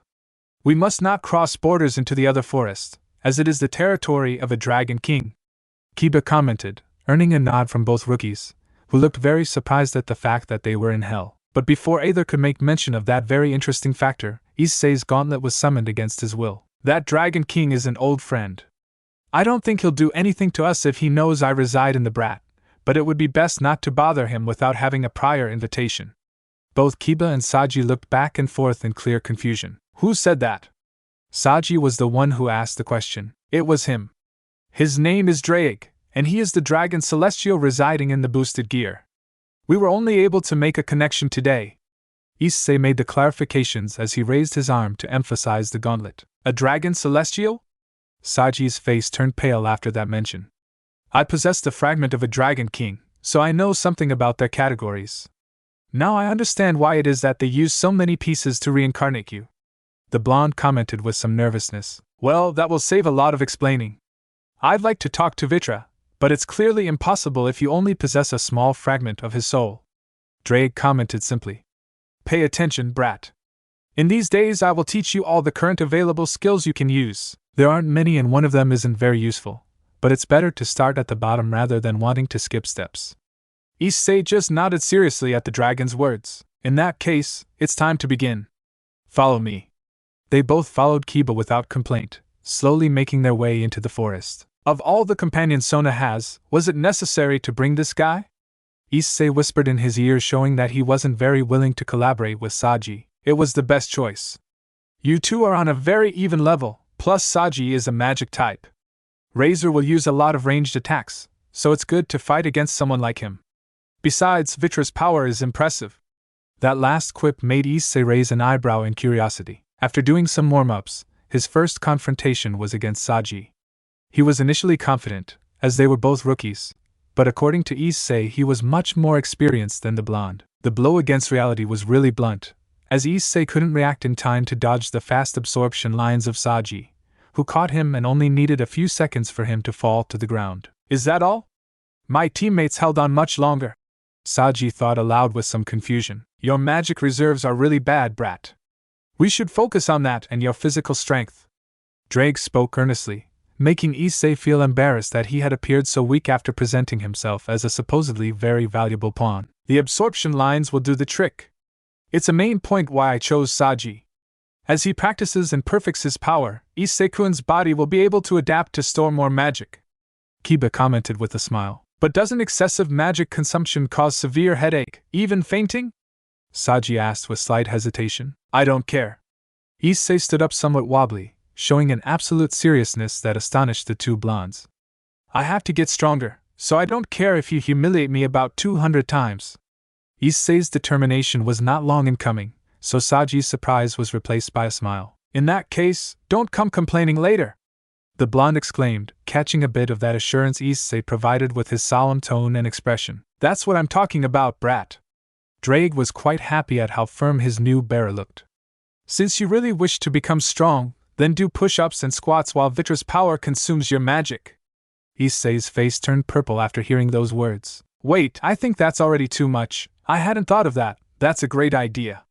Kiba commented with a smile, causing ISSEI's expression to change from violet to pale. Why did you have to open your snout, Drake? He whispered lowly, receiving a derisive chuckle from Saji. You'd better get ready, Hayate, commented the blonde with great delight as the ropes floated around him. Matsuda, Motohama and Asia herself, who had just introduced herself to the class, watched ISSEI with utter confusion bordering on concern. The reason? It was simple. The protagonist was completely white, looking like some sort of sketch that was never finished, while a ghost had clear intentions of coming out of his mouth. But a small red dragon was holding him so he wouldn't die, or rather, so he wouldn't escape. Luckily for ISSEI, the magical shortage also meant a somewhat quick recovery, so he pulled himself together completely in the last few hours after having a good breakfast. Conversation with Asia and his best friends served to distract him from the recent stress that had been implanted in his being. He could now perfectly understand those people who claimed that lack of knowledge can keep you ignorant, but sometimes ignorance is better than knowledge. Unfortunately, that stress came back to him after heading out of obligation to his club, as the mere presence of the other girls was a constant reminder of how important his training was. And worst of all, he couldn't say a word to them. ISSEI made a quick trip home to change clothes and take a second quick shower. This time his parents were there, who asked him where he had been.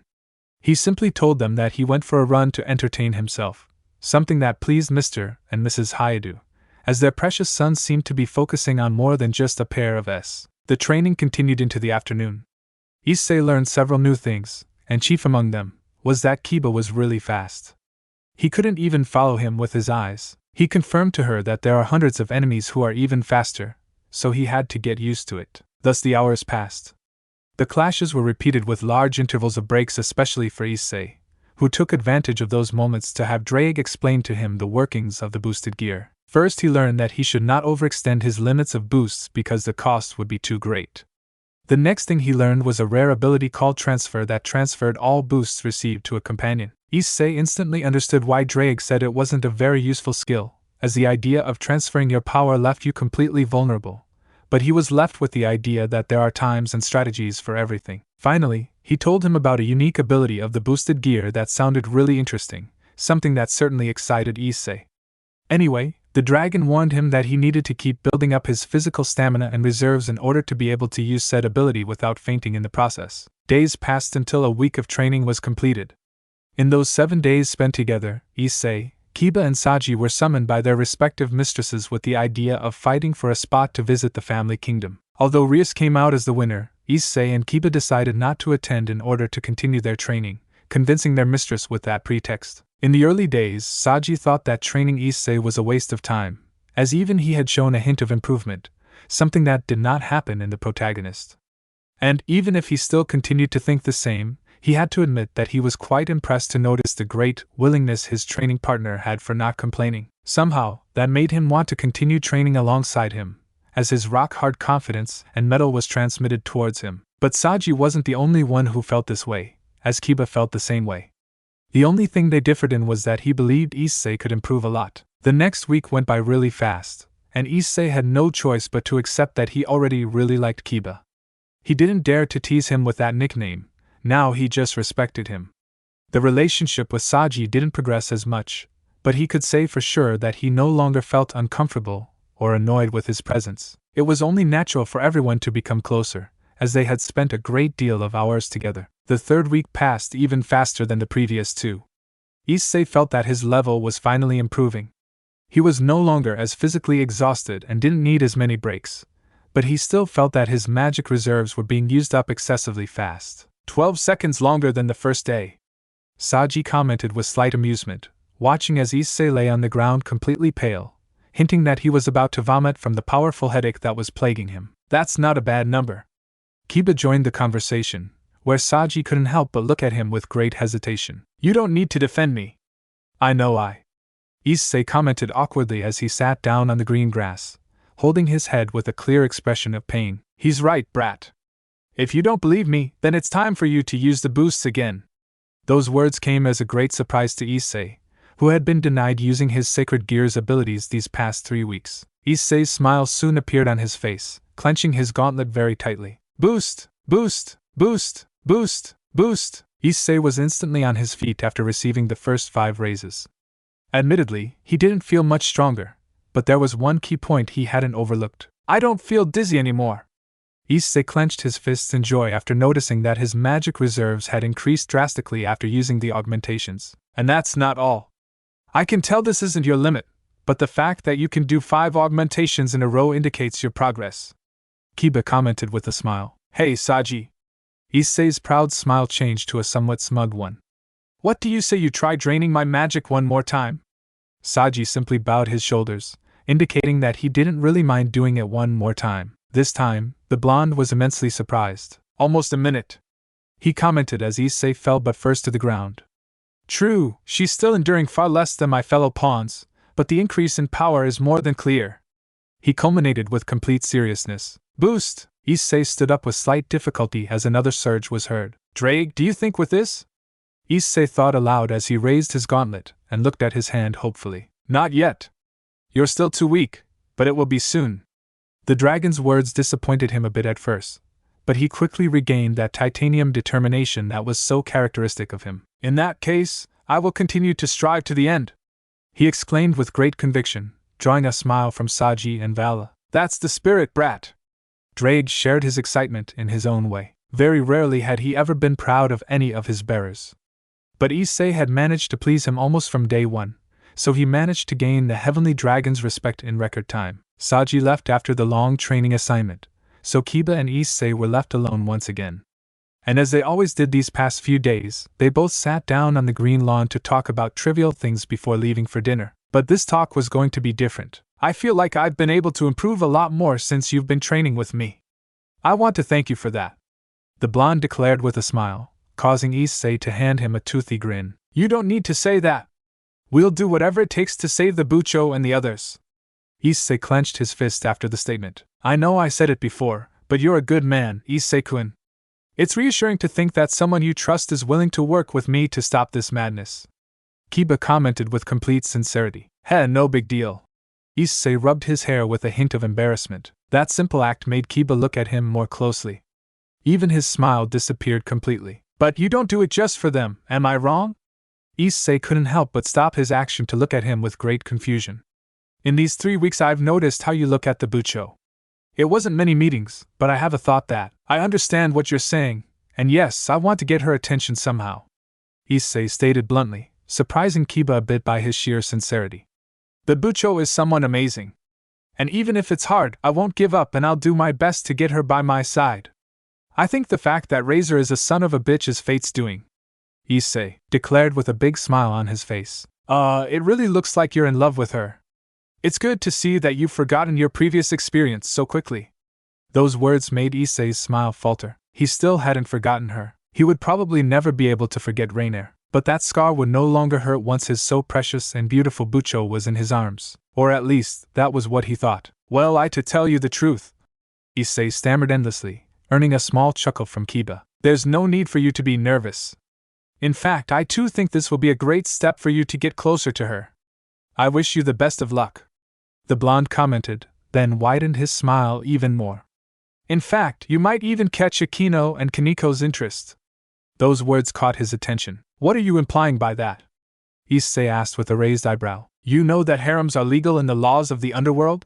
The blonde answered him with another question, causing ISSEI to widen his eyes to the max. Does that mean I could fulfill one of my biggest dreams?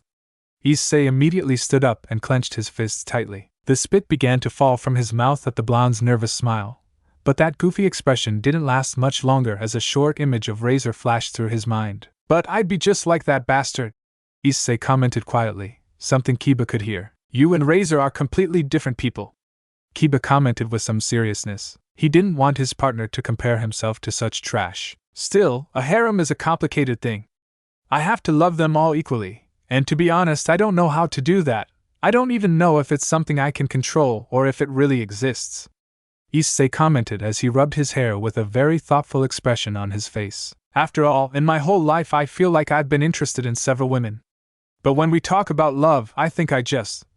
ISSEI's tone immediately faded. His somber eyes soon revealed who he was about to mention, but Kiba couldn't even keep up with his rapid babbling, so he could only look at him with concern. Is something wrong?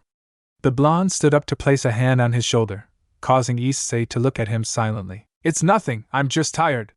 ISSEI gave him a weak smile, a smile that didn't convince Kiba at all. Okay, was all he replied, as he didn't want to push him either. In that case, I'll see you tomorrow. I think it would be good if you tried to come back with your own magic circle, since with your boost you possess more than enough reserves. Sounds good.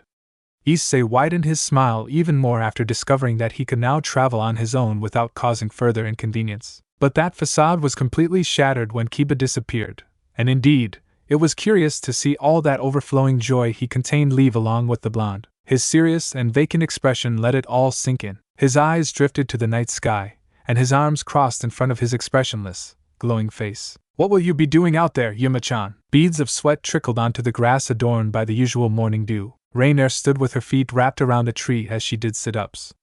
Her clothing consisted of a short dark-colored t-shirt that exposed her navel, and pants that fit her well-defined legs perfectly. The woman remained with a serene face despite the sweat that was pouring over much of her body, indicating that she had begun her morning workout some time ago. Raynare somersaulted backwards, demonstrating the great agility she had acquired in this month of training.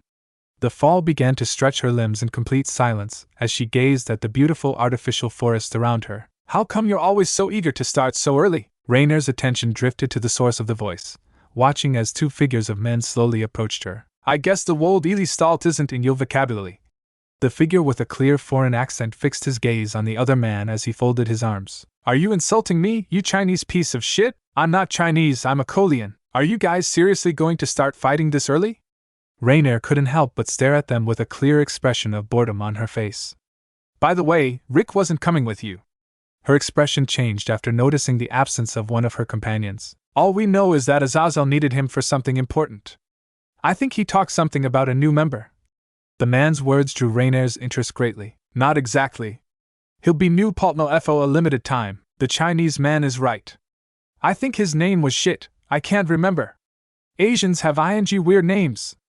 Both figures took several steps forward, revealing well-toned bodies, though nothing exaggerated, plus the really dark hair that characterized both of them. The Korean folded his arms at Raynare's slightly impatient look. That feeling increased to unprecedented levels when she heard the name of her new training partner. Hiya to ISSEI. Chapter 3. Undeniable Proposal. After a hard early morning, classes were finally over and ISSEI walked with complete happiness while talking with Asia, who had become very good friends in these weeks, even though they had barely had time to talk together. Miss Ryo-sama is very happy that you are trying so hard to improve yourself. The same is for Yuto-san, although she is already very used to seeing him try so hard.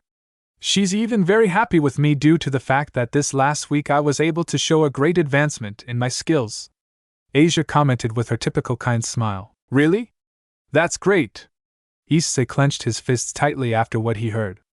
I'm sure when the Bucho completes her peerage, we'll be unstoppable in the rating games. ISSEI exhaled a large amount of air through his nose after those words, as he was really excited about the idea of being able to fight amicably and meet more people from the supernatural. Especially demons like him. Speaking of the rating games, Razer-sama said he would help Ryo-sama once his commitment is fulfilled. The young woman stated with a slight blush, causing ISSEI to stop on the stairs immediately. Has Mr. Phoenix come here more times? ISSEI asked with some seriousness, something Asia didn't overlook. He did, in fact, he came many times. Asia commented with some confusion at the radical change in temperament his friend presented. Does it bother you that we didn't tell you? She tried to guess the cause of such a change, but she couldn't be further from the truth. Oh yeah, I guess so. ISSEI tried to cover up his little slip with a nervous laugh. By the way, have you talked to him much? The brown-haired man tried to continue the small talk as best he could, resuming his walk. As a matter of fact, I did. Razer-sama is... Asia couldn't help but blush to hell, something that alerted ISSEI a bit. Actually, I don't think I had told you. He was so kind to me during these 3 weeks. And he's so considerate that I couldn't help but feel certain things. ISSEI's suspicions were almost confirmed after hearing those words, but he had to be sure. So, did he propose to you? ISSEI opened the door to the exit of the academy, watching as Asia lowered her gaze with a very shy look. He proposed to me joining his marriage. ISSEI's eyes widened after hearing that answer. At first I wasn't very agreeable due to the fact that we just recently started dating. But he made it clear to me that once he consummated his vows he won't be able to add any other women to his harem. ISSEI was no longer listening to her. His mind was working too fast to make rational decisions. No, Asia stopped her experience as she raised her gaze, watching her best friend with great confusion. ISSEI-san? Her doubts became much greater when ISSEI suddenly grabbed her by the shoulders. Don't! He knew that he should keep calm, but couldn't. That bastard wanted to take away one of his few friends. You should take more time. I'm sure Razer might be hiding something really weird. It's stupid to want to marry a man you've barely known for 3 weeks. ISSEI's hands clutched even tighter on her shoulders, to the point of starting to hurt her. Don't believe everything he says. Think properly before you choose him. ISSEI stopped just in time not to give away the secret, realizing he had spoken too much, though no doubt that concern quickly passed into the background. After all, Asia was sobbing as tears threatened to roll down her cheeks. At that moment knew he'd screwed up. Asia, PLAF! He didn't even have time to apologize as a loud and forceful slap threw him to the ground in full view of all the students who were leaving the academy or passing by. How dare you defame my betrothed like that? Rias didn't make her anger wait as she wiped her hand with a handkerchief, as if she had just finished slapping a dog covered in dirt. Akino and Kaneko accompanied her, and they also looked annoyed. The opposite case was Kiba, who could only look at his best friend with some sadness. Bucho, I can explain. ISSEI could barely sit on the ground as he cupped his reddened cheek. What do you want to explain? You're ungrateful and a liar! The redhead exclaimed with clear indignation and anger in her tone of voice. Issei-san. Before Issei could say another word, Asia resumed speaking. I consider you my best friend. I thought you'd be as happy as I am about this, but… Issei could do nothing but remain silent as he watched Asia weep endlessly. His hand reached out hopelessly as he watched the blonde run away as she sobbed non-stop. See what you're doing? Rias watched Issei with clear disapproval. That's what happens when you only look down on yourself? Belittling and slandering the other men in the world won't make women notice you. You'll only make them hate you. Rias turned away without another word. Disgusting, was all Kaneko said before following her mistress. Just fixating on myself? Issei dropped the hand holding her cheek as a blank look graced his face. I'm killing myself in training for you girls. I'm not doing it for anything else but you. His lapidary thoughts made him oblivious as everyone whispered and looked at him with clear disapproval. Hayato, let me give you some advice. Akino crouched down in front of him, her seemingly friendly smile not boding well. If you go for Asia, for Rias, or even for me, you should always keep one very important thing in mind. Akino held up one of her fingers. The first point is that there is no use lying. We are too interested in Razer for you to come along one day and start telling lies. And the second point. Akino held up another finger, and her smile deepened a little. Besides being tall and handsome, Razer possesses great power, great renown, a great reputation, and a more than enviable heritage.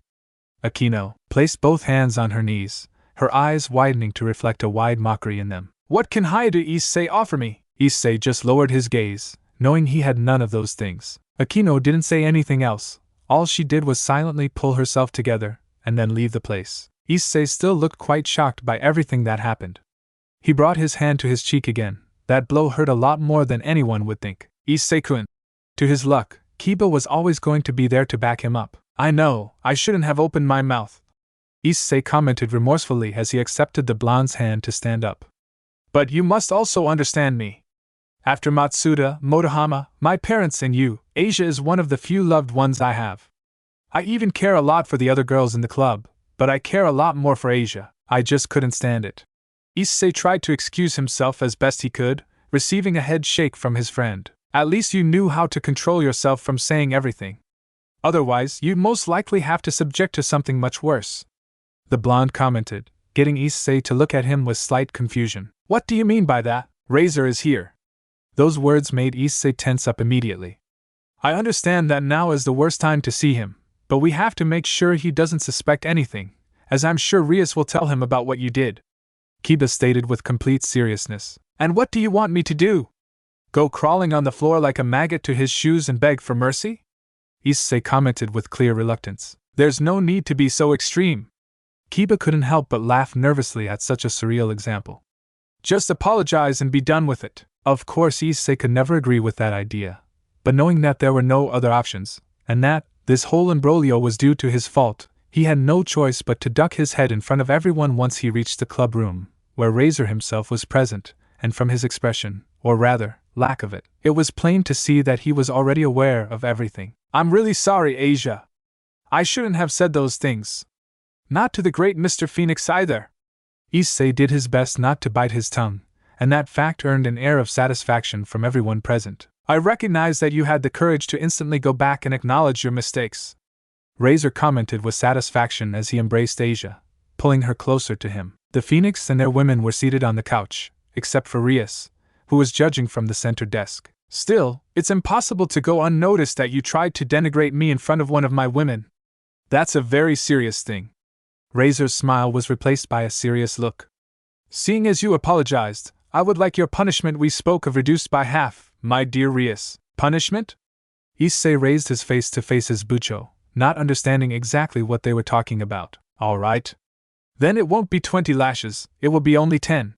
Those words made Issei go completely pale, something they all noticed. That's what you get for nonchalantly insulting and belittling, Kaneko stated, her always stoic expression looking slightly annoyed. Can't we talk this out? Kiba tried to jump to his friend's aid. You know, I think Issei-kun is still very confused about everything that happened to him with Raynare. He's just afraid that… Are you kidding? Rias interrupted him with a frown.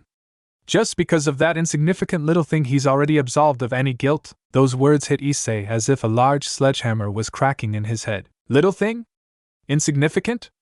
Issei repeated those words in his head more than once, his widened eyes letting it be understood that he was more than shocked. Little thing, insignificant. That ridiculous thing took my life, and a big part of my heart as well. Has she forgotten already? Or does she just not care? The ideal image he had built up of his much-cherished Bucho had been shattered in just seconds. I think you're being too rough, Bucho, Kiba commented with some seriousness, as he hadn't found that choice of words appropriate at all either. It's not easy to face something such as, Kiba, I'm surprised that you want to defend him. Rias interrupted him again. You've lived through much worse, and at no point did you complain about it, just like all my other slaves. In the end, Rias could only manage a sigh. Listen, I just want to rectify him. He has to know that every bad action leads to a consequence. The redhead concluded, and her tone made it clear that she would not accept any further protest from the blonde, so Kiba only deigned to look away. But I think it's an exaggeration. On this occasion, and to everyone's surprise, Asia was the one who jumped to defend him. It was at that moment that ISSEI finally came out of his torturous thoughts, looking at Asia with pleasant surprise. He recognized his mistake, and besides, I'm sure he was just worried about me. I know ISSEI better than most, so I'm sure it was just a bit of shocking news to him. The blonde replied with a smile, then fixed her gaze on ISSEI. Isn't it? She's right, ISSEI commented when he finally abandoned the bow. Asia is a very important friend, so I'm just afraid that she'll be hurt again. In fact, I just want to wish you the best, and if you think Razer is the right man, then I'm not going to argue anymore. He concluded with a smile, though those words were actually hurting him. After all, he knew Razer was far from being the man Asia believed him to be, but he had to keep up the facade. He just had to keep up the facade for one more week. Besides, I'm sure Rias got a little carried away with the punishment because he heard how they insulted his much-loved Razer. Kiba found the perfect moment to say what he really thought all along, causing Rias to cough awkwardly as a huge blush spread across his face. What do you say, Razer? The redhead tried to deflect as quickly as possible as she called out to her future husband. I'll do whatever my dear Asia wants, Razer commented as he stood up, grabbing the young woman by the waist, who couldn't help but blush deeply at such an act. In that case, I want you to leave ISSEI-san in peace. ISSEI decided to leave quickly after that, claiming that he had to continue discussing the training with Kiba. Although that wasn't entirely untrue, the truth was that he wanted to get away from that place as fast as possible. But unlike before, he didn't want to get away from Razer. He wanted to get away from Rias. Kiba just watched him silently, listening to the distinctive sound of the straw that ISSEI was ing non-stop. His face looked really affected, and Kiba knew the reason. Forgive Rias. She's really temperamental when messing with the people she loves, plus she doesn't know who Razer really is. Kiba tried to apologize to his mistress, getting ISSEI to finally lift his face from his empty drink. Don't worry. It's not like I can demand a woman with a golden cradle to understand my pain, or pain in general either, ISSEI whispered bitterly, but the words and intentions were more than clear. Yes, it was not good. Not good at all. Regardless, Kiba had no choice but to agree with his friend. They both remained silent for several seconds, until ISSEI took up the floor again. I think I'll take a little break today. Kiba gave him a hard look. Don't you want to? The blonde paused, though the question was more than obvious. No, I'm going to. It's true that after all this I'm not really interested in getting their attention anymore, but as I told you before, they are very important comrades to me. Now there's also Asia, who is one of the few friends I have. ISSEI commented, then gave a big sigh at the end. I get it, you're not going after Rias anymore. Kiba nodded slowly. But anyway, I don't think you should rest now. I understand that those words affected you a lot, but it's not just that. It's also… ISSEI interrupted him, and his gaze left Kiba in complete silence. At this very moment, ISSEI looked more vulnerable than a newborn puppy that had been abandoned by its mother. His helpless tone and great insecurity left Kiba perplexed, but said perplexity lasted no more than a second. Listen, we're friends. You can trust me, I'll do my best to help you, replied the blonde with a smile, something that apparently gave ISSEI enough confidence to continue. I didn't kill her. You what? It was just a simple whisper, so Kiba couldn't help but look at him with great confusion. I didn't kill her. ISSEI spoke louder, as his whole face was plunged in darkness and sadness. I couldn't kill Raynare. Kiba couldn't help but look from side to side after hearing those words, then suddenly came closer. Listen to me well, don't tell anyone else about this. The consequences can be really scary. Kiba whispered with absolute seriousness, he was even sweating a little. Drake told me the same thing. I didn't tell anyone else but you. I did it because I trusted you fully, plus I was supposed to take it off. Although Issei's words sounded somewhat abstract, Kiba understood it perfectly. That means she never really left, right? A sympathetic, even sad smile crossed Kiba's lips as he watched Issei nod slowly. You just wanted to use Rias as an excuse, as a way to forget her. Not really, I seriously wanted to fall in love with her. I think no, I was. But after what happened, I just think I should look elsewhere.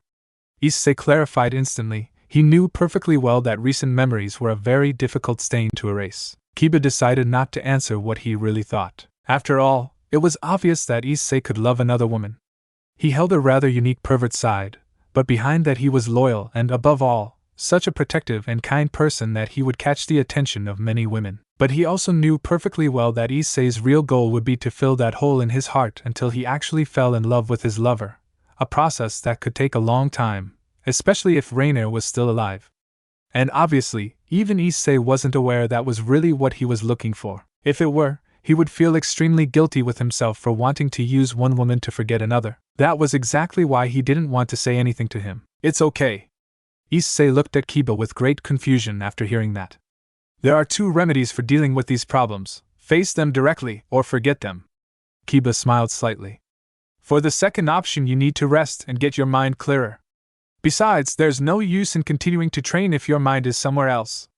He concluded, earning a smile from Issei. Thank you, Kiba. Comical tears graced his eyes as he took him by the arms. You always understand me, the blonde replied with a smile. Friends are there to help and understand each other, Issei-kun. Although he had a very bad time, the talk with Kiba helped him a lot, and now he was feeling better. But he never expected that when he arrived home such a big surprise would be waiting for him. His parents greeted him at the door with folded arms and a frown on their faces, something that really missed him. Something happened?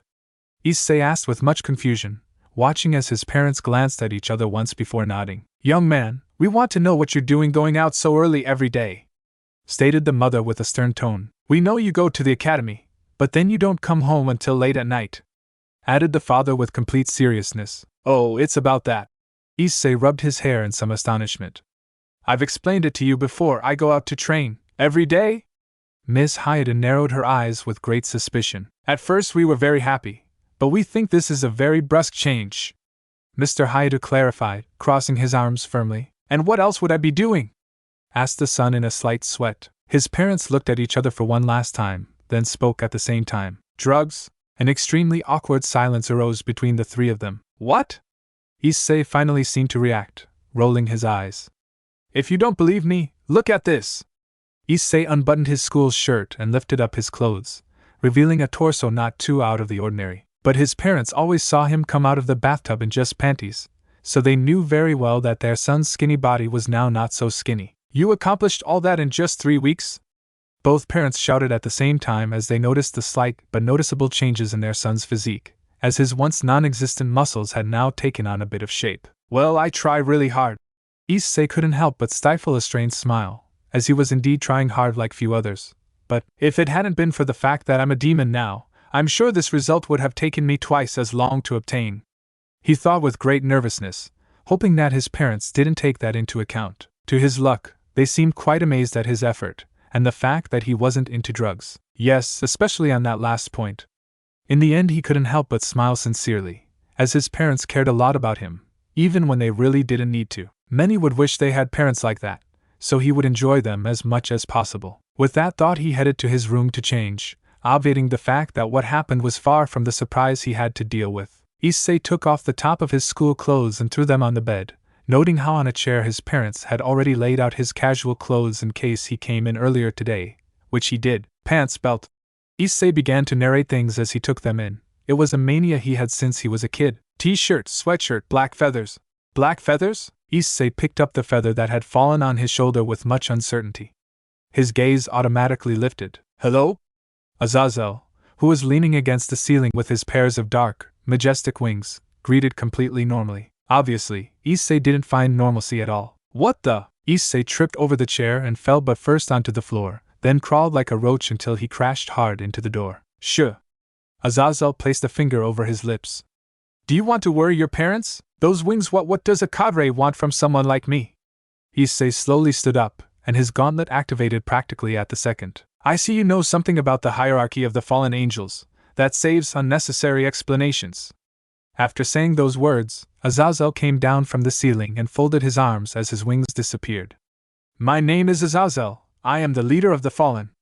And I can assure you that I'm not here to cause troubles. In fact, I want to help you. Although the man's words filled him with interest, certainly his distrust was far more powerful than his curiosity. Boost, and how can I trust you? ISSEI asked slowly, causing a rather unique smile to creep across his uninvited guest's lips. Because if I wanted to do something to you, ISSEI's eyes widened beyond belief as he felt someone place a hand on his shoulder. His body completely froze as he felt Azazel's icy breath on his ear. You wouldn't even have known. The cadre concluded smugly, then turned away. The moment he raised his hands and walked away, ISSEI felt the hostile atmosphere return to one of eloquence. But like I said, I'm only here to help you, Azazel exclaimed with a half-smile as he glanced sideways at him, as I still had my back to him. Do you want to hear the proposal of an extremely kind and selfless man like me? Although the evidence that he really did not wish to harm him was more than obvious, ISSEI continued to hesitate. Hear him out, partner. Both Azazel and ISSEI eyed the talking gauntlet closely. What do we have to lose? The protagonist fell silent after listening to Drake, thinking carefully. Very well. In ISSEI's tone there was still some distrust. I spoke with Surzex. He told me you were on a training mission to claim his sister, your mistress, as a wife. To do so you have to defeat one Razer, demon high class. Azazel commented, impressing ISSEI a bit. Apparently, Surzex modified certain details to cover up the real plan. Anyway, ISSEI thought, then frowned. Why did Surzex tell you about the secret plan? You see, ever since everything that happened almost a month ago, you caught my attention a lot. I won't deny that I was most interested in your sacred gear, but I also find it extremely odd that a man with such a power would not become intoxicated in it, as most of the previous bearers did. ISSEI looked at the gauntlet after hearing those words, unable to hide his surprise. It's a long story. Just think that almost all of my bearers considered themselves gods the moment they discovered my power. There were very few who didn't become idiots. Drake tried to sum it up as best he could, and ISSEI seemed to understand. Still, it seems very strange to me. ISSEI fixed his gaze on Azazel with extreme caution. How come he knows I'm someone normal? Normal? You possess a Longinus, a weapon that can kill gods, and you consider yourself someone normal? Very interesting. Azazel couldn't help but chuckle at how he referred to himself. The laughter didn't take long to end, and his relaxed smile changed slightly, causing ISSEI to tense up a bit. You want me to be honest with you? That's what it's all about. ISSEI didn't hesitate to answer. Very well. Azazel narrowed his eyes a bit. How do you explain Raynare still being alive when she supposedly died under your own hands? At that moment, tension and coldness covered ISSEI's body like never before in his life. Don't worry, I didn't tell Surzex. Azazel spoke quickly, knowing that this point troubled him greatly, and rightly so. That woman would certainly have died if it wasn't about you. No one would have forgiven her if she caused so much harm. Everyone would have even enjoyed torturing her in a very twisted way before killing her. Cadre clarified, then placed his hands on his waist. What can you say about that? That I'm an idiot? Do you think you're an idiot? I don't know, I just see someone who gives second chances. Azazel stated, causing ISSEI's face to harden. I would never give a second chance to someone like her. He clarified instantly. Yes, I understand. Raynare hurt you badly, but we're not here to talk about that actually, we are. Finished the fallen angel with keen interest, and clearly feigned allegory. My proposal is that you can close that chapter of your life, and as a bonus point, you will enter a very special training regimen under my own mandate. Those words certainly caught ISSEI's interest, and though he tried to disguise it, Azazel saw through it all too easily. There are two remedies for dealing with these problems: face them directly, or forget them. ISSEI remembered his friend's words, causing his fists to clench tightly. I want to face her directly. Those words made Azazel cross his arms. I'll take that as a yes. A few moments later, in an unknown location in England, Azazel and ISSEI were walking in a truly vast and empty meadow. The wind was whipping with complete rudeness the tall green grass that stood miles away. The protagonist had to admit that it was a rather peculiar sight, as all that could be seen was green on the ground and light blue in the sky. It was a rather unique kind of beauty, but there was another unknown that was haunting him much more. Is this where we will do the training? ISSEI asked with a lot of hesitation. It's not a bad place, but I'd rather be more cautious. Right now we're heading to Grigori, the city of the fallen angels. El Cadre clarified, earning a curious look from ISSEI. If that's the case, then why don't we just teleport there? That answer is simple. Azazel interrupted him, already deducing his question. Grigori has a rather unique structure that prevents direct entry into the city. It used to be a place where only warriors lived, but between the wars and the times of peace we have gone through, those warriors have been greatly reduced, and we now have a large number of civilians. In short, using a teleportation limiter ensures that there are no terrorist ambushes that we cannot prepare for, or at least, that's the initial plan. ISSEI nodded at his words, though he still felt very confused. And where is the city? I see absolutely nothing, he commented with great hesitation. Right below you. ISSEI's eyes widened as he received a hard blow from behind from the cadre, causing him to go through the greenish grass and end up falling backwards into a rather strange sort of giant cube. He barely managed to get to his feet before a pair of spears were aimed at his neck. Reason for the visit? One of the three fallen asked in a gruff tone. He's coming with me. Unlike his new ward, Azazel landed with complete grace and helped him to his feet. Azazel-sama!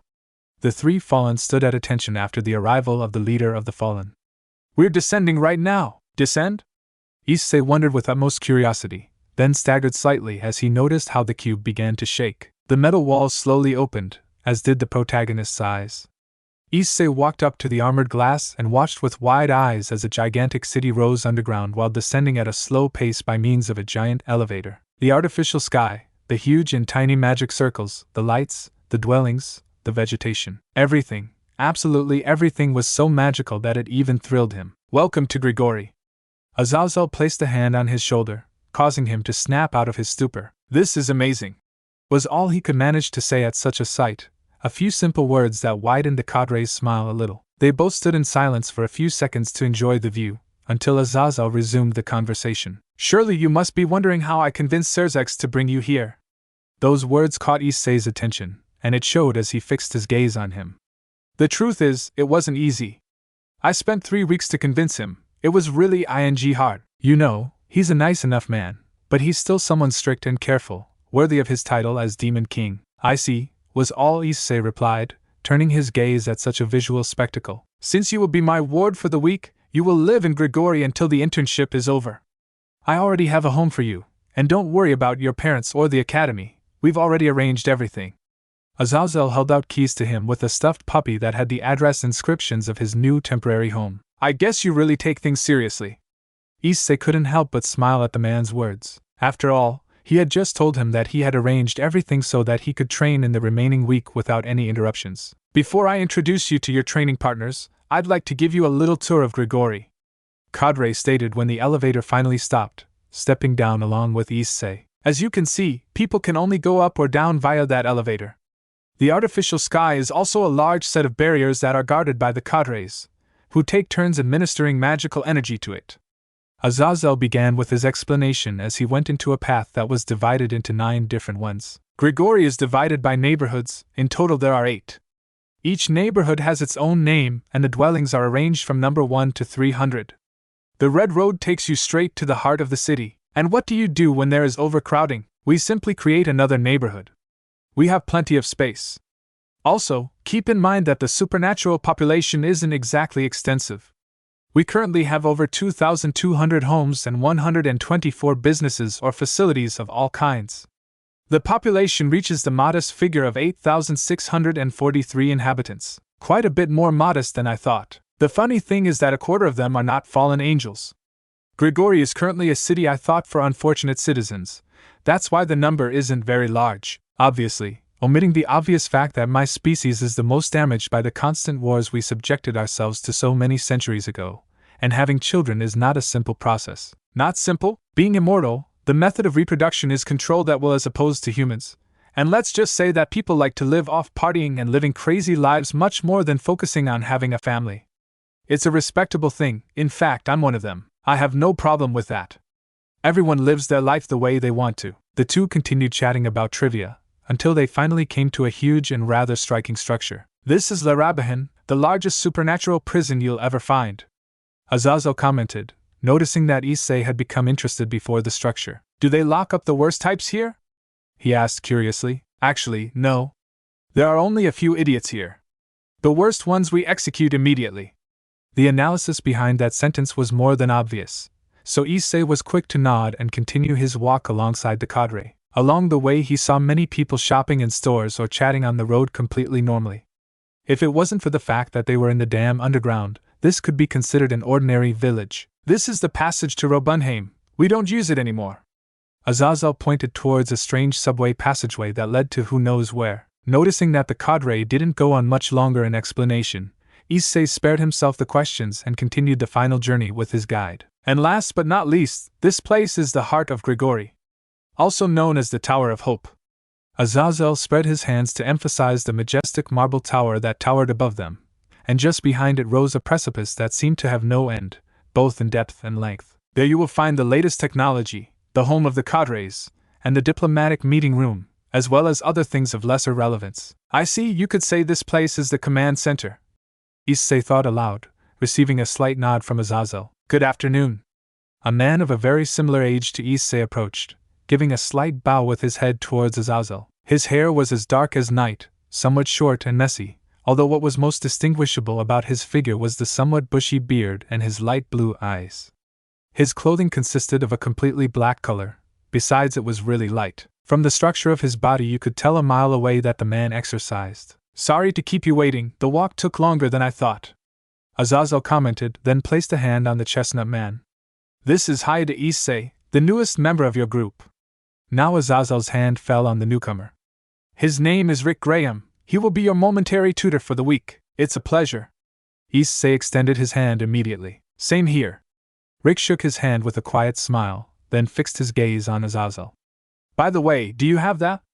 You know my Japanese isn't very good, and the other two are even worse. That's true. ISSEI, the protagonist, watched silently as Azazel placed a small device over his ear. This is an advanced magical translator. It still lacks certain tweaks, but you should have no problem with understanding and talking to others. That's great. ISSEI replied with a smile. Now he understood that the technological advancement thing was no joke, though this city itself was clear proof of that. Now, I won't take any more of your time. You'll be entering a little late, so give him a light workout for today. Azazel patted Rick on the shoulder a couple of times before walking away. Don't worry, I will. Rick replied, watching as Azazel raised his hand as a gesture of farewell without even looking at them. I don't think I've ever met such an eloquent guy. ISSEI thought aloud. You haven't seen anything yet. Rick chuckled, then placed a hand on his shoulder to guide him. We do the training in an artificial forest so as not to disturb the civilians. Counting you, there are only about 5 of us. From what Azazel told me, you already know the only female member. Those words made ISSEI become serious immediately. Well, to say I know her is something. ISSEI lowered his gaze a little. Actually, I don't think I know her at all. Azazel told me about your problems. Rick commented with some seriousness. I know it's hard, but if you want me to be honest with you, the best thing you can do is focus on your near future.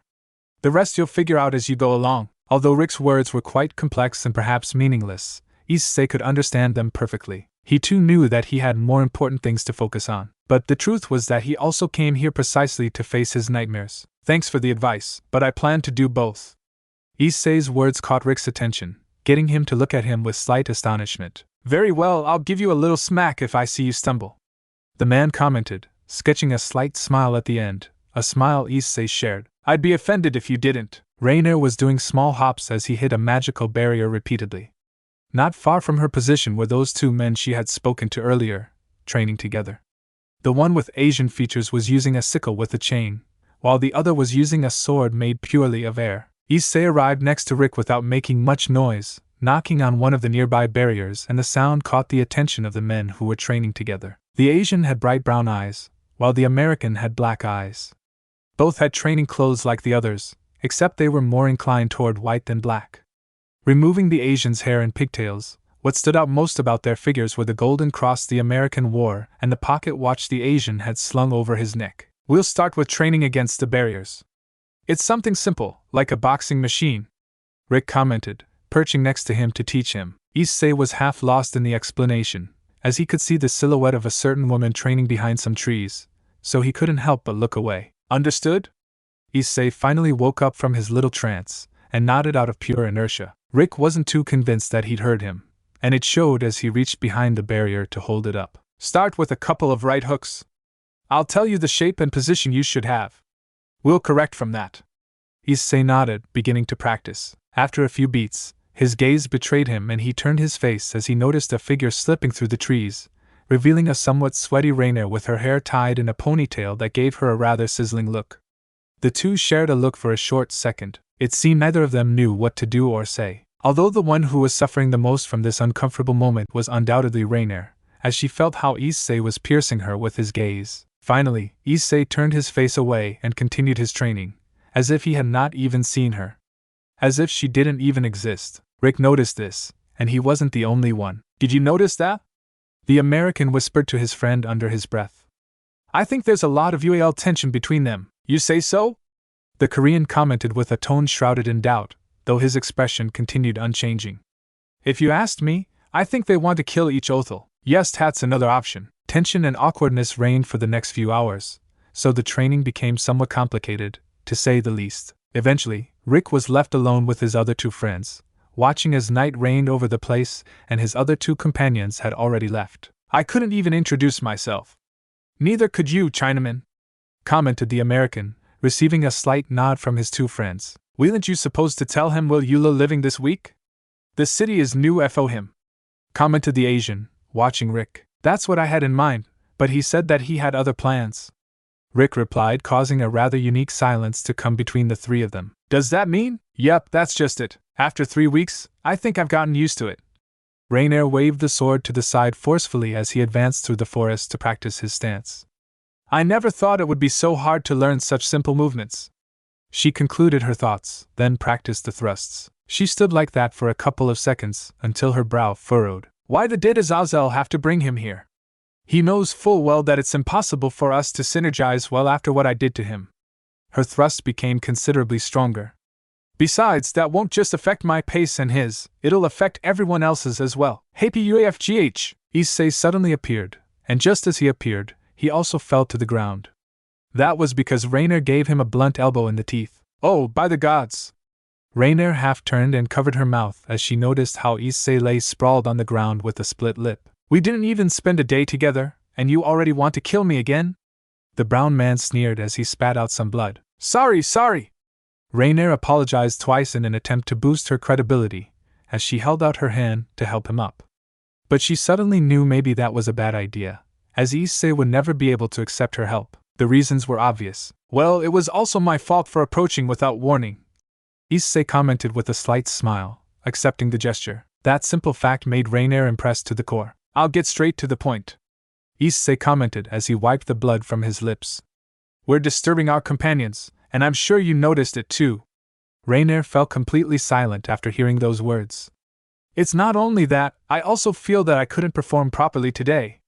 As you may know, I didn't come here just to get stronger. I have goals, and I'm not going to let anything or anyone stand in my way. You know what I mean?" "Not really," Raynare answered truthfully. She didn't know if he was proposing a death match to her right here, or there was some other option. Either way, he would try to avoid a direct confrontation, as she knew perfectly well that she was currently stronger than Issei, and she didn't want to repeat her past mistakes again. "What I mean is, let's be nice to each other," Issei exclaimed with a smile, something that undoubtedly surprised Raynare a lot. She had never expected this development of events. "That way we won't bother ourselves or those around us.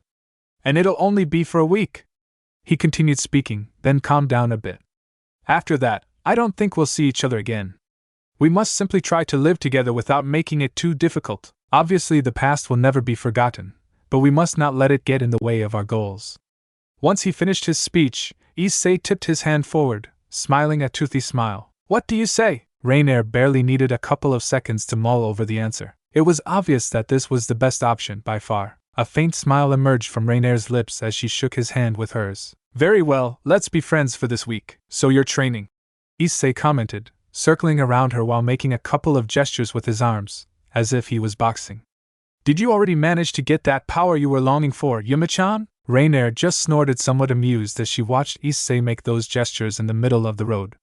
They had already reached the city, walking along the somewhat empty roads because it was so late. "I need to try a lot harder if I want to reach my goal," Raynare commented, still somewhat amused at Issei's boxing gestures, who wouldn't stop. "And stop calling me Yuma-chan, now you know what my real name is," she concluded, causing Issei's smile to widen in a rather peculiar way. "As you say, Yuma-chan." Raynare had no choice but to shake her head at ISSEI's attempts to tease her. Do you want to have dinner? I know a really good restaurant that's near my house, commented the woman to change the subject, catching ISSEI's full interest. Will it be open at this hour?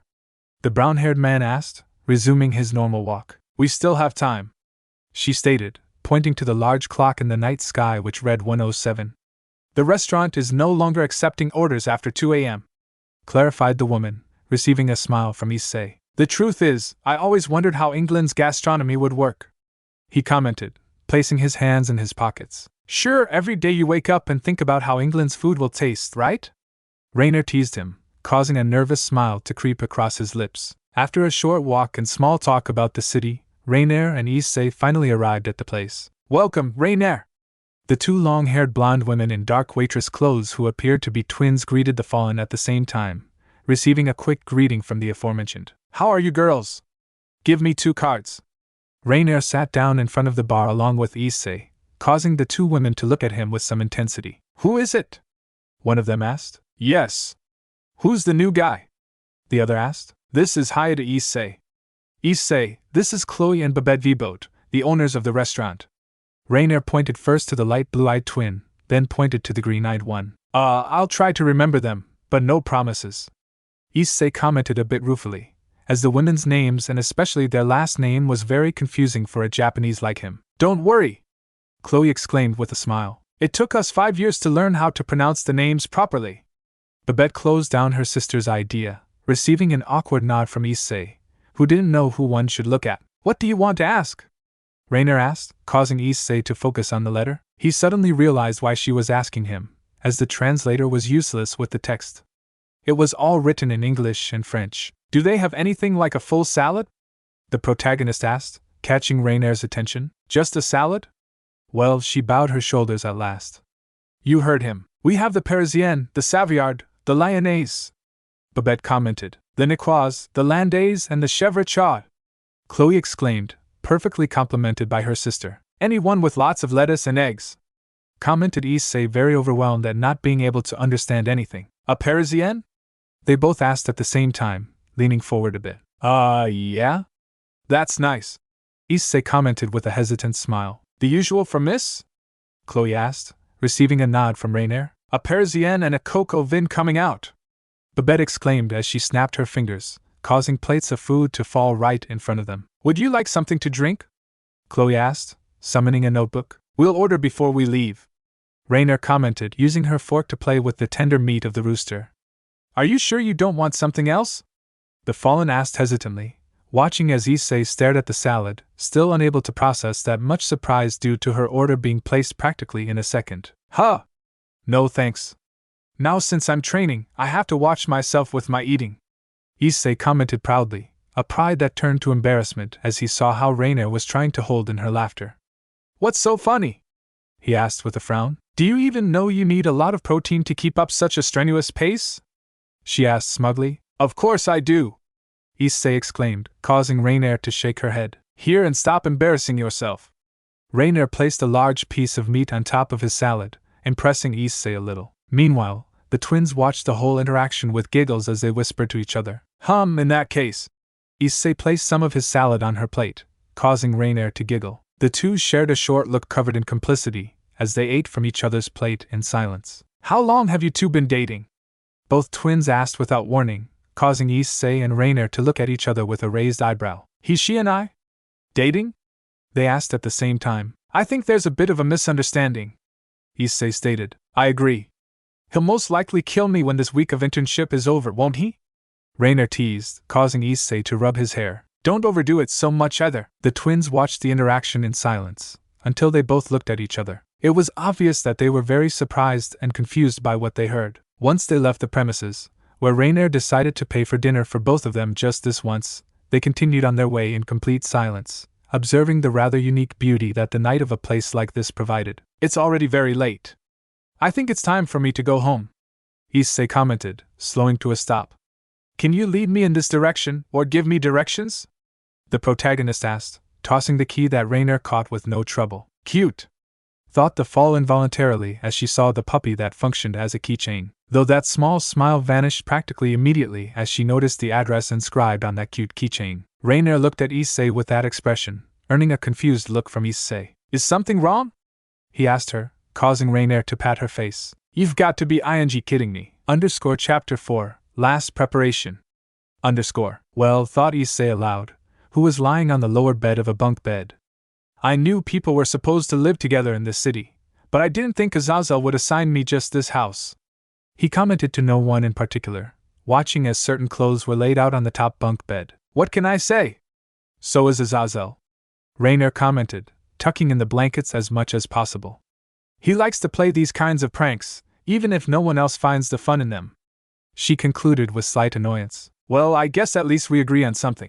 ISSEI bowed his shoulders, watching as Raynare's long, silky hair fell from the top bed until it was inches from his face. Luckily it'll only be a week, he concluded, trying to find the good point to this whole imbroglio. Those words caused them both to fall into a somewhat uncomfortable silence for several seconds. You could even say it was minutes. Are you awake? ISSEI was the one who broke the silence. I still will be if you keep making noise, Raynare commented, placing her hands under the pillow. I'm sorry, I just wanted to know one thing, ISSEI commented, Raynare's silence giving him permission to continue. How did you end up here?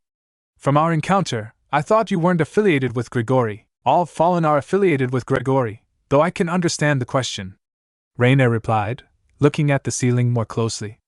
You left me alive, but the reality is that I was really up. I failed my mission and lost much of the Kokabeel army.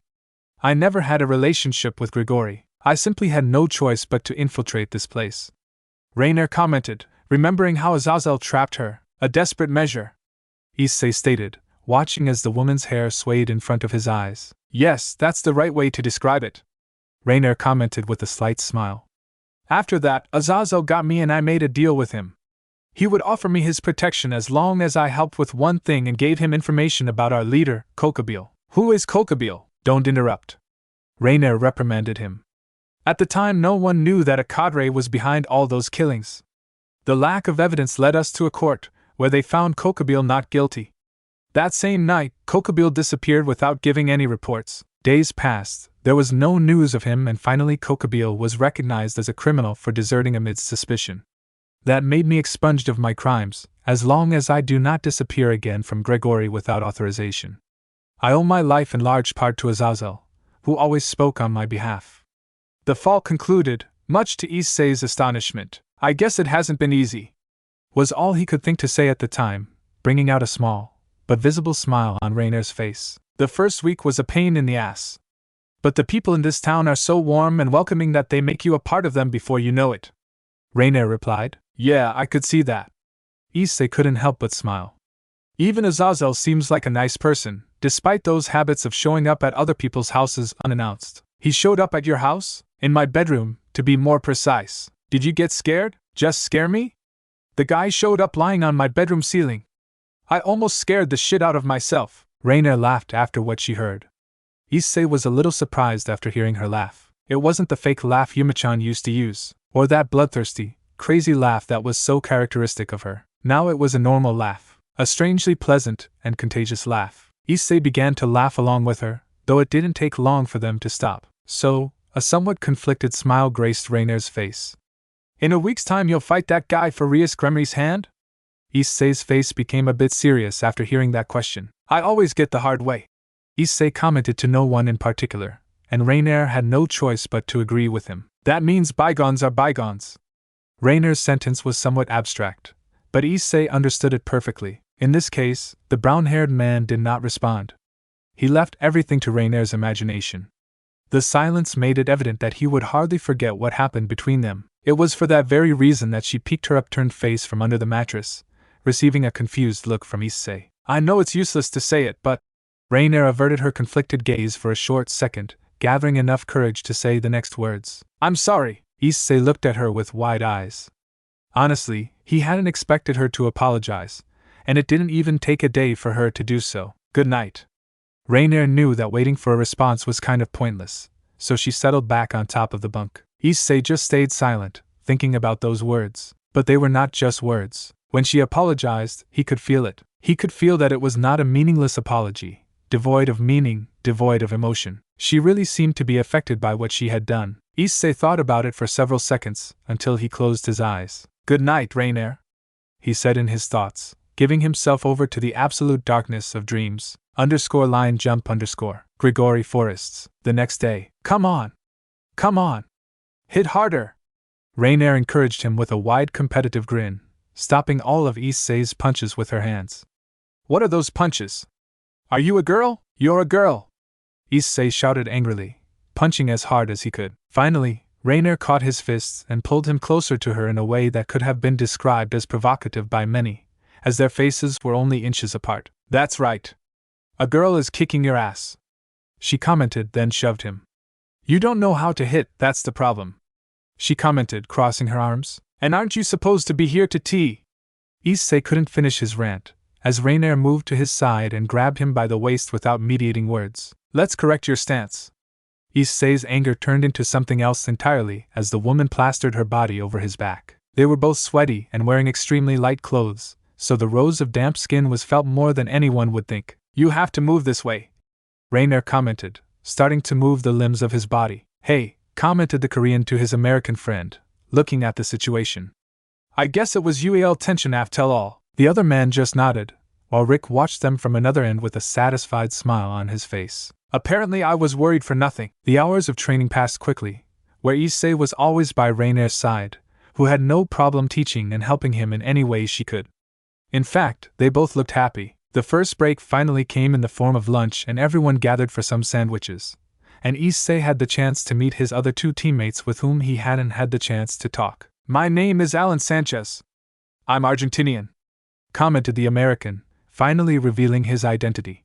"Rick is from the United States, and the Chinese guy's name is Young Len's son. I'm not Chinese, I'm a Korean," Young Len commented without much interest, as if he was already used to this kind of conversation. "It is a pleasure to meet you. I'm sorry for my bad temper the day before." ISSEI rubbed his hair nervously, thinking that perhaps he had made a bad first impression on the men. "Don't worry, Rick told us you two had a somewhat complicated past," Alan commented, downplaying the fact. "Besides, everyone hele is impolite, except for Yankee," the Korean added, receiving a grunt from Alan. "Do you want to make me look bad, you Chinese asshole? If you're that bad, stand on your hands right now." He cleared his throat, getting Young Len to spit to the side. "You lack balls, Plevinchen," he commented, causing them both to share a death stare. "Is it always like this?" ISSEI whispered to Rick, watching as Raynare shook her head as the two men seemed to be having a staring contest. "They seem to get along badly, but in reality they're like brothers. It's thanks to Young Len that Alan was able to adapt so well to the city when he arrived," replied the American to him in a whisper. "Come to think of it, how did you all end up here?" ISSEI's question made everyone look at him. Even Alan and Young Len abandoned their little squabble. The grim and serious look they all glimpsed made it clear to ISSEI that these were not pleasant stories. "You don't need to tell me if you don't want to," the chestnut exclaimed, waving his hands in defense. "As Azazel must have told you, this is a city for unfortunate citizens." The one who initiated the conversation was Rick. "As far as I know, all of us gathered here had a tragic past, being the fault of our actions, bad luck, or both. In part, it's the curse of being someone different. Even you know the meaning behind that word quite well," Rick commented with some nostalgia and even sadness. The others also lowered their gazes, remembering their respective pasts as something far away, but strangely present, as if a constant scar was over their hearts. Knowing it was a touchy subject, ISSEI decided to bring the conversation to a close, leaving everyone in a somewhat awkward silence. "Have you told your training partners yet that you're staying here for this week?" Raynare found a way to change the subject. "I told them when I got up this morning. You should have heard their reactions. They were very impressed that Azazel himself in person sought me out," ISSEI commented with a chuckle, only to realize something very important. "By the way, you guys told me your names, but I haven't introduced myself yet." ISSEI stood up to give a deep bow. "My name is Hayate ISSEI. I hope we get along well during this week." The two men watched him with a smile. Even Rick and Raynare did too. They all thought it would be good to be in the company of such a pure and innocent soul as ISSEI appeared to be. _line jump _ Grigori Woods. 4 days later. In that course of time, ISSEI was able to understand one very important thing. The sacred gears were much more relevant than he thought. Each of his companions had different weapons. Alan could create a wind sword, young Len could summon a chain sickle that he still couldn't quite understand its special workings, while Rick used a twice critical, and Raynare used a fantastically designed sword that would spew out a large amount of flames if she wanted it to. He also learned that the twins in that restaurant used sacred gears to brew their drinks and meals, each with their respective power, and apparently they had it from birth. That made her understand that all sacred gear didn't work to attack. That meant that if they could feed you, if they could heal you, there must also be some that could defend you. One way or another, he knew the possibilities were endless. Now he could understand Azazel's reason for being very interested in those kinds of gadgets. He also had the possibilities to talk to Drake, who was reluctant to speak in public, because he hated the woman who killed his bearer. Anyway, one of the many talks they had made ISSEI understand something very important. The dragon had affirmed to her that the sacred gears of those fallen angels were normal, albeit strange. Meanwhile, Rick was a human with a very ordinary sacred gear, but he was well trained. What really caught his attention was Raynare's sword. Drake didn't know exactly why, but it told him that it wasn't a normal sacred gear. It was even far from normal. He felt a strange and familiar power emanating from it, dragon power. ISSEI wanted to ask Raynare about it, but she replied that she had no idea where the sword came from, and that Azazel had given it to her without saying much more. In all that time, ISSEI barely crossed paths with Azazel a few times, and none of them were when he was training. The man came by twice a night to find out if he was comfortable, and if anyone was causing him trouble. He never asked a question about the training or if his warriors were training him properly. It was at this point that ISSEI began to question whether the man was really as eloquent as he was hardworking. Talking about it, ISSEI was able to learn a little more about them. He immediately understood that they were becoming strong to protect the place they call home, besides having all the criminals following Kokabeel, including this one himself. There was also another reason, but everyone said that was classified, so ISSEI had no choice but to remain in doubt. The usual chats and training sessions were fun, so ISSEI couldn't help but feel a bond of friendship with his new teammates, no matter that they had barely shared a couple of days together. Rick always came across as the calmest and most analytical of the group. Raynare seemed friendly and level-headed until the training started, as she loved to tease or get on other people's nerves.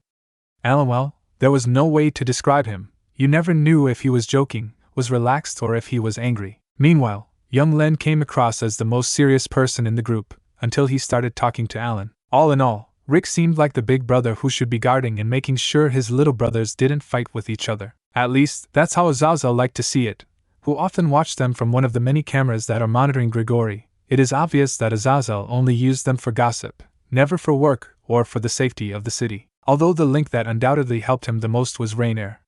It was true that ISSEI would never forgive her, and would never forget what happened between them, but the fact that he had her close, and mainly, that she had apologized, helped a lot to keep his head 100% focused on rescuing his fellow demons, especially Asia, who was his best friend. This helped him a lot, as he felt that once this was over, ISSEI would leave his stay with Grigori, and then he could say goodbye to Raynare once and for all. It wasn't a bad plan, as really now his heart felt at peace. Or well, his heart almost was, but it wasn't because of Raynare. ISSEI watched the night sky with a gaze covered in conflict. In his hand was the ticket confirming him as a guest at Razer's wedding, which would kick off tomorrow night. ISSEI sighed again for the 11th time as he leaned back on the tree branch, observing the artificial moon and the stars that surrounded that beautiful sky. "Are you all right, partner?" Drake's gauntlet materialized, but ISSEI's gaze never dropped. "It's nothing, Drake. I'm just thinking," the brown-haired man replied, letting the breeze sway his hair. "If you say so," Drake commented, his tone showing he wasn't very convinced. "Remember, you can talk to me if something bothers you." Those words brought a smile out of ISSEI. "Thanks for your concern, but I'll be fine." ISSEI cut off communication with his tenant, turning his gaze back to the invitation ticket. His gaze finally lowered after hearing a sound, his eyes widening slightly as he saw who it was. "Raynare? Why are you here?" he asked without hiding his astonishment, standing up. "Do you have any idea what time it is? Are you planning to stay here all night?" Raynare took a couple more steps, and at that moment ISSEI could realize something. "Why are you carrying 2 bottles of sake?" he asked with much surprise, a surprise that only increased when one of them hit his chest hard. "I obviously didn't bring those just to show you," he commented with some amusement, watching as ISSEI looked at the bottle rather awkwardly. "That marriage is bothering you, isn't it? Alcohol is really good for relieving sorrows and tension. Drink with me, but I'm underage." I'm only 17-inch. Issei commented, reluctant at the thought of breaking the rules. So what? You already drank alcohol when I shared the rooster with you that time, so you're not a minor anymore. Raynare bowed her shoulders as if that detail was nothing. That doesn't make any kind of sense, Issei exclaimed with a roll of his eyes. I see. A smirk crossed the fallen's face. I didn't think you were such a coward. If there was one thing Raynare knew how to do, it was get on Issei's nerves. It was really simple for her. The result of her provocation was instantly reflected as Issei's eyes twitched. I'm not a coward! He shouted through gritted teeth. All Raynare did was open the sake bottle, taking a big gulp. After that, her gaze coated with mischief fixed on him. Prove it! As if someone had flicked a switch inside his mind, Issei opened the bottle and took a big gulp without complaint. His idea of taunting the woman and proving to her that he wasn't a coward was completely overshadowed when he leaned back on his knees and began to cough hurriedly, in a poor attempt to relieve the extreme burning in his throat. You fool! If it's your first time, don't drink half a bottle in one gulp, commented Raynare, who was doing her best to hold in her laughter. Don't talk garbage! I'm perfectly fine! He exclaimed confidently, placing his hands on his waist. His triumphant expression changed dramatically as a faint blush appeared on his cheeks. His body wobbled for a short second, and that led him to look down at his hands in amazement. It does take effect quickly. I feel much lighter already, he commented, not being able to hide his amazement. Unbelievable, I think you're already a little drunk. Raynare had to cover her lips with one of her hands to contain her laughter. But that's not all alcohol can do, she commented, taking Issei's hand without warning. The brown-haired man looked completely surprised as Raynare dragged him into the depths of the forest. Where are we going? Issei asked awkwardly. It's my secret place. I always came here in the first few weeks to feel better. The protagonist's curiosity rose considerably after hearing her words. Why should she feel better? Finally, the interior of the forest began to transform, and the sight of different animals began to sprout in all directions. Issei tried to pet the cute little birds that wandered around them as Raynare led him along a large log that split in two to a large pond covered in shimmering goldfish. Their journey culminated when they crossed the log. Issei was completely fascinated by the bushes that bore shiny fruits, and the beautiful pond at their feet. He looked up only to see how the leaves of the trees formed a perfect circle in which the moon could be seen. It's beautiful, he whispered under his breath, completely in awe at the visual spectacle. Issei turned his gaze back to Raynare as he felt her tug on his hand slightly.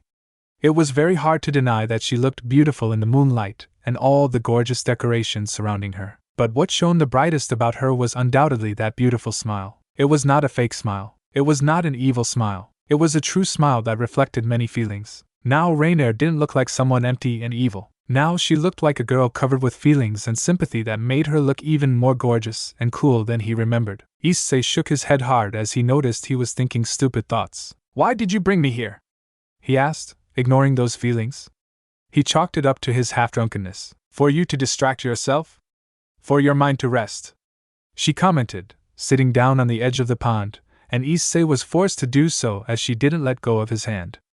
I can see that you care a lot about that girl, and that you really want her.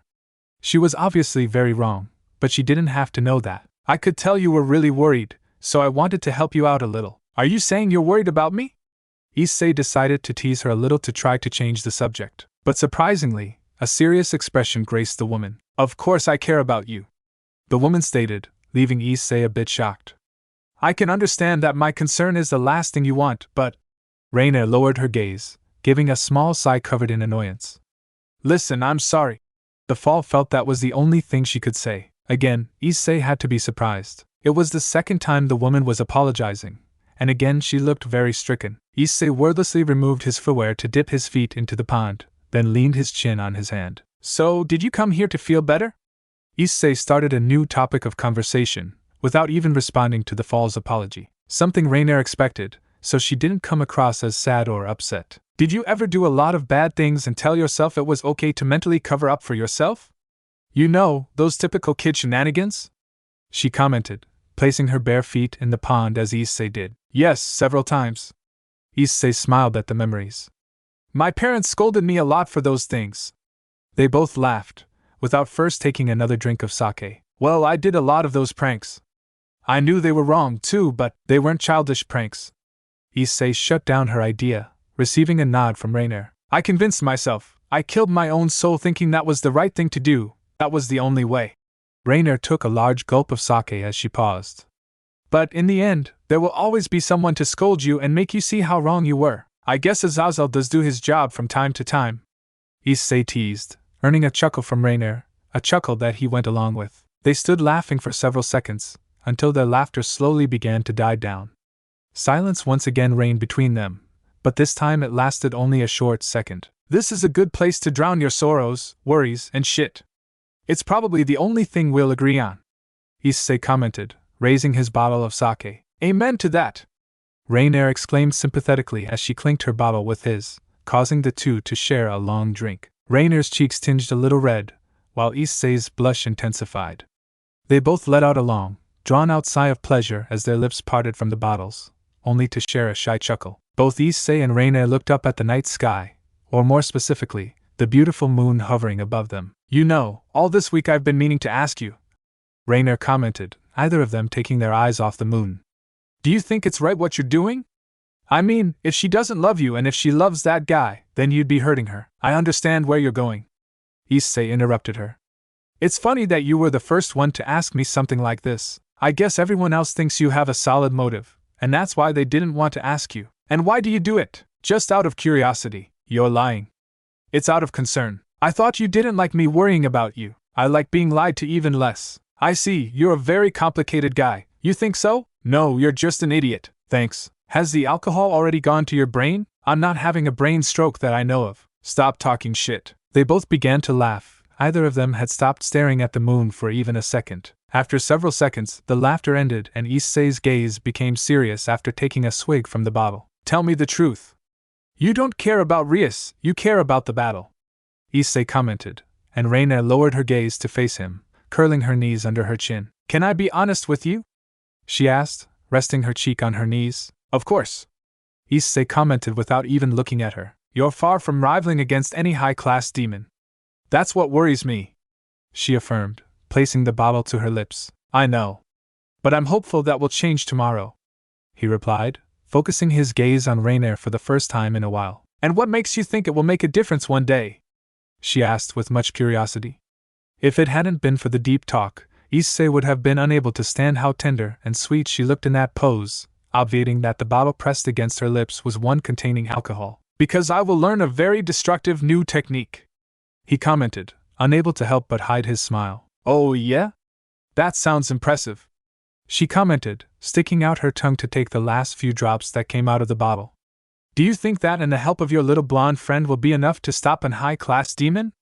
I believe in you, but the thing is, that's not just any demon, she concluded, shaking her bottle to draw more sake to no avail. In fact, I even doubt that the five of us together can beat him, he concluded, something ISSEI didn't overlook. Is he that strong? He asked seriously. The problem isn't his power, it's his immortality. Don't feel bad, but I think you'll be torn to pieces, she concluded without measuring her words so much, as she was a bit drunk, plus all her attention was focused on scraping up the last drops of sake. I see, ISSEI commented under his breath. Still, I can't give up. What? Raynare looked sideways at him with her tongue hanging out, being unable to hear the last part since he had whispered it so low. ISSEI just rolled his eyes at the look on the woman's face, then placed his bottle in her mouth without warning. Keep it, I think it will make me very sick if I keep drinking. ISSEI's eyes slowly opened. The first thing he did was to bring a hand to his head as he groaned in pain. His eyes opened again, and when he tried to move he realized what a complicated situation he was in. Raynare was holding him tightly as she slept on his chest with a smile on her face. The next thing he noticed was that they had not returned to the apartment. He only needed to move his leg a little to hear the sound of the water. His face fell back to earth as he realized that half of his body had fallen into that small lake, so his pants were soaked. And of course, Raynare was not spared. Before he could do or say anything, his gaze focused on the artificial night through that hole between the leaves. The moon was not visible now, but it marked the huge clock that indicated 5:41. His attention was diverted to his ear when a magic circle appeared in that spot. Azazel? ISSEI whispered with a frown in confusion. Intangible words began to be heard from the magical communicator, as Raynare gave a smile of pleasure as she felt ISSEI unconsciously hug her about the waist. What? ISSEI's eyes widened from one moment to the next, and surprisingly the shout wasn't enough to wake Raynare up. When is he coming? ISSEI remained silent after the question, only to give a slight nod. All right, I'll be there as soon as possible. ISSEI tried to get up, but Raynare stopped him as she hugged him tighter. That simple action caused a somewhat annoyed sigh to emerge from the protagonist. Yuma! Yuma, wake up! ISSEI shook his shoulders vigorously, but the woman didn't even flinch. Yuma! A loud slap echoed over the pond. What the? Raynare sat on ISSEI's waist as she rubbed her cheek in great anger. There's no time to waste. We need to go back and take a bath. ISSEI's comment made Raynare's anger turn to curiosity. What's wrong? The question made ISSEI's brow furrow as it rarely did. Razer will be here in 2 hours. Chapter 5. Martyr. You didn't need to come. ISSEI commented as he entered the tower, being followed by Raynare. I want to meet that guy. And don't worry, he sure has no idea what my identity is. And in any case, this is Grigori. Azazel also protects me, so I'm not at any kind of risk.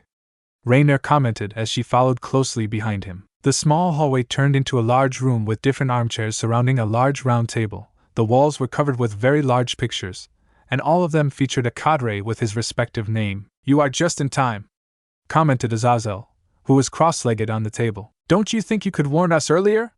ISSEI asked with a frown. I forgot. Azazel commented matter-of-factly as he looked away. Yeah, right, you forgot. ISSEI commented with a look covered in suspicion. By the way, what were you doing up at 6 in the morning? ISSEI's question made Azazel look at him like he was an idiot. I didn't wake up, I just didn't sleep all night. Now, if you'll excuse me. Azazel stood up, to the puzzled looks of Raynare and ISSEI.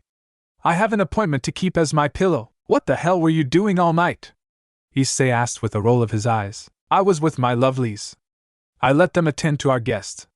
Azazel raised his hand in a gesture of farewell, earning a sigh from Raynare. I didn't know Azazel had a harem. ISSEI commented with surprise. They're not women, he's talking about his sacred gears. Raynare clarified as she rubbed her temple. And we seriously have to attend to him ourselves? Most likely it's nothing important, and I guess Azazel did it to annoy me a bit. ISSEI commented with a slight bow of his shoulders. Anyway, what's that guy doing here? This last question he asked with unbelievable suspicion. Suspicion that evidently meant nothing good according to his deductions. _line jump _ Tower of Hope. A few minutes later, Razer entered the Great Hall and his surprise was not long in coming when he saw ISSEI and an unknown but very attractive woman waiting for him. The curious thing about them was that both were sitting in different armchairs, as if they wanted to keep some distance. The other really curious thing was that big tray full of food and 3 cups of coffee. What are you doing here, Red Dragon? His attention was first brought to the young man in the place, who was looking at him calmly. I'm the one who will be greeting you today, you. Razer commented with a dismissive smile. Well, Azazel said we already knew each other, so he thought this would be best to make it easier. ISSEI commented with a slight bow of his shoulders. I see, not that it bothers me either. The demon stated, mimicking ISSEI's action. At that moment, all attention was focused on the only woman in the room. He didn't even try to disguise it as he sat down next to her, stretching both of his arms out on the couch as if he were in his own home. Wow, such confidence! Raynare commented with a mischievous grin. I don't see you disliking me either, beauty. Razer commented with a half-smile. May I know the name of such a beautiful lady? Her name is Yuma. ISSEI answered for Raynare instantly, bringing Razer's attention back to him. Not that I want to be rude to you, but why are you here? ISSEI asked very curiously. As you know, my wedding will take place tonight. In a couple of hours I'll be a married man, but until then. Razer fixed his gaze on Raynare, and she shared that flirtatious look he was giving her. I can still take a few more women as my wives, and I'd like them to be fallen angels. That's why I wonder if this beauty here would have no problem accepting me, without even in date? I certainly see you have a lot of confidence in yourself. Raynare commented, playing along, and that simple fact earned a laugh from the demon. Do you know who I am? Razer declared as he pointed at himself. My name is Razer Phoenix, the heir to the Phoenix clan. I can make you the happiest woman in the world with a simple snap of my fingers, commented the man with much pride and smugness. Oh? Does that mean you're rich and powerful in addition to being so handsome and muscular? Raynare continued her game as she rubbed the man's exposed arms. That, coupled with the seductive tone and look she used, was more than enough to ignite Razer's unruly hormones. I see you're a very interesting woman, Razer commented, to the watchful gaze of ISSEI, who preferred to stay on the sidelines. Would you like to become one of my wives? Azazel placed a hand on Raynare's thigh to goad her. I don't know. Marriages are so boring. I'd rather be a free soul, get it? Raynare placed her hand on Razor's crotch, causing Razer to startle. It was the first time he had faced against a woman with such boldness and mischief. Not even Aquino had ever gone that far, and it made it impossible for him not to laugh again. I guess they weren't lying about the fallen angels, Razer exclaimed, handing him a smile that indicated he wanted to devour her. We're not all the same. I prefer to enjoy the moment, especially if it's a man like you, she commented with a smile that ignited all the man's instincts. But unfortunately, I'm very busy today, she concluded as stood up, earning a confused look from Razer. Now I get it. ISSEI was barely able to contain his smile as he saw Razer's stunned look as he watched Raynare's ass gracefully sway to the nearby toilets. She was just playing with him, he concluded, taking a taste of the coffee as he turned his gaze back to Razer. Hey, can you convince her to become my wife? Apparently you two know each other, Razer commented in hopes of having such a haughty woman in his harem.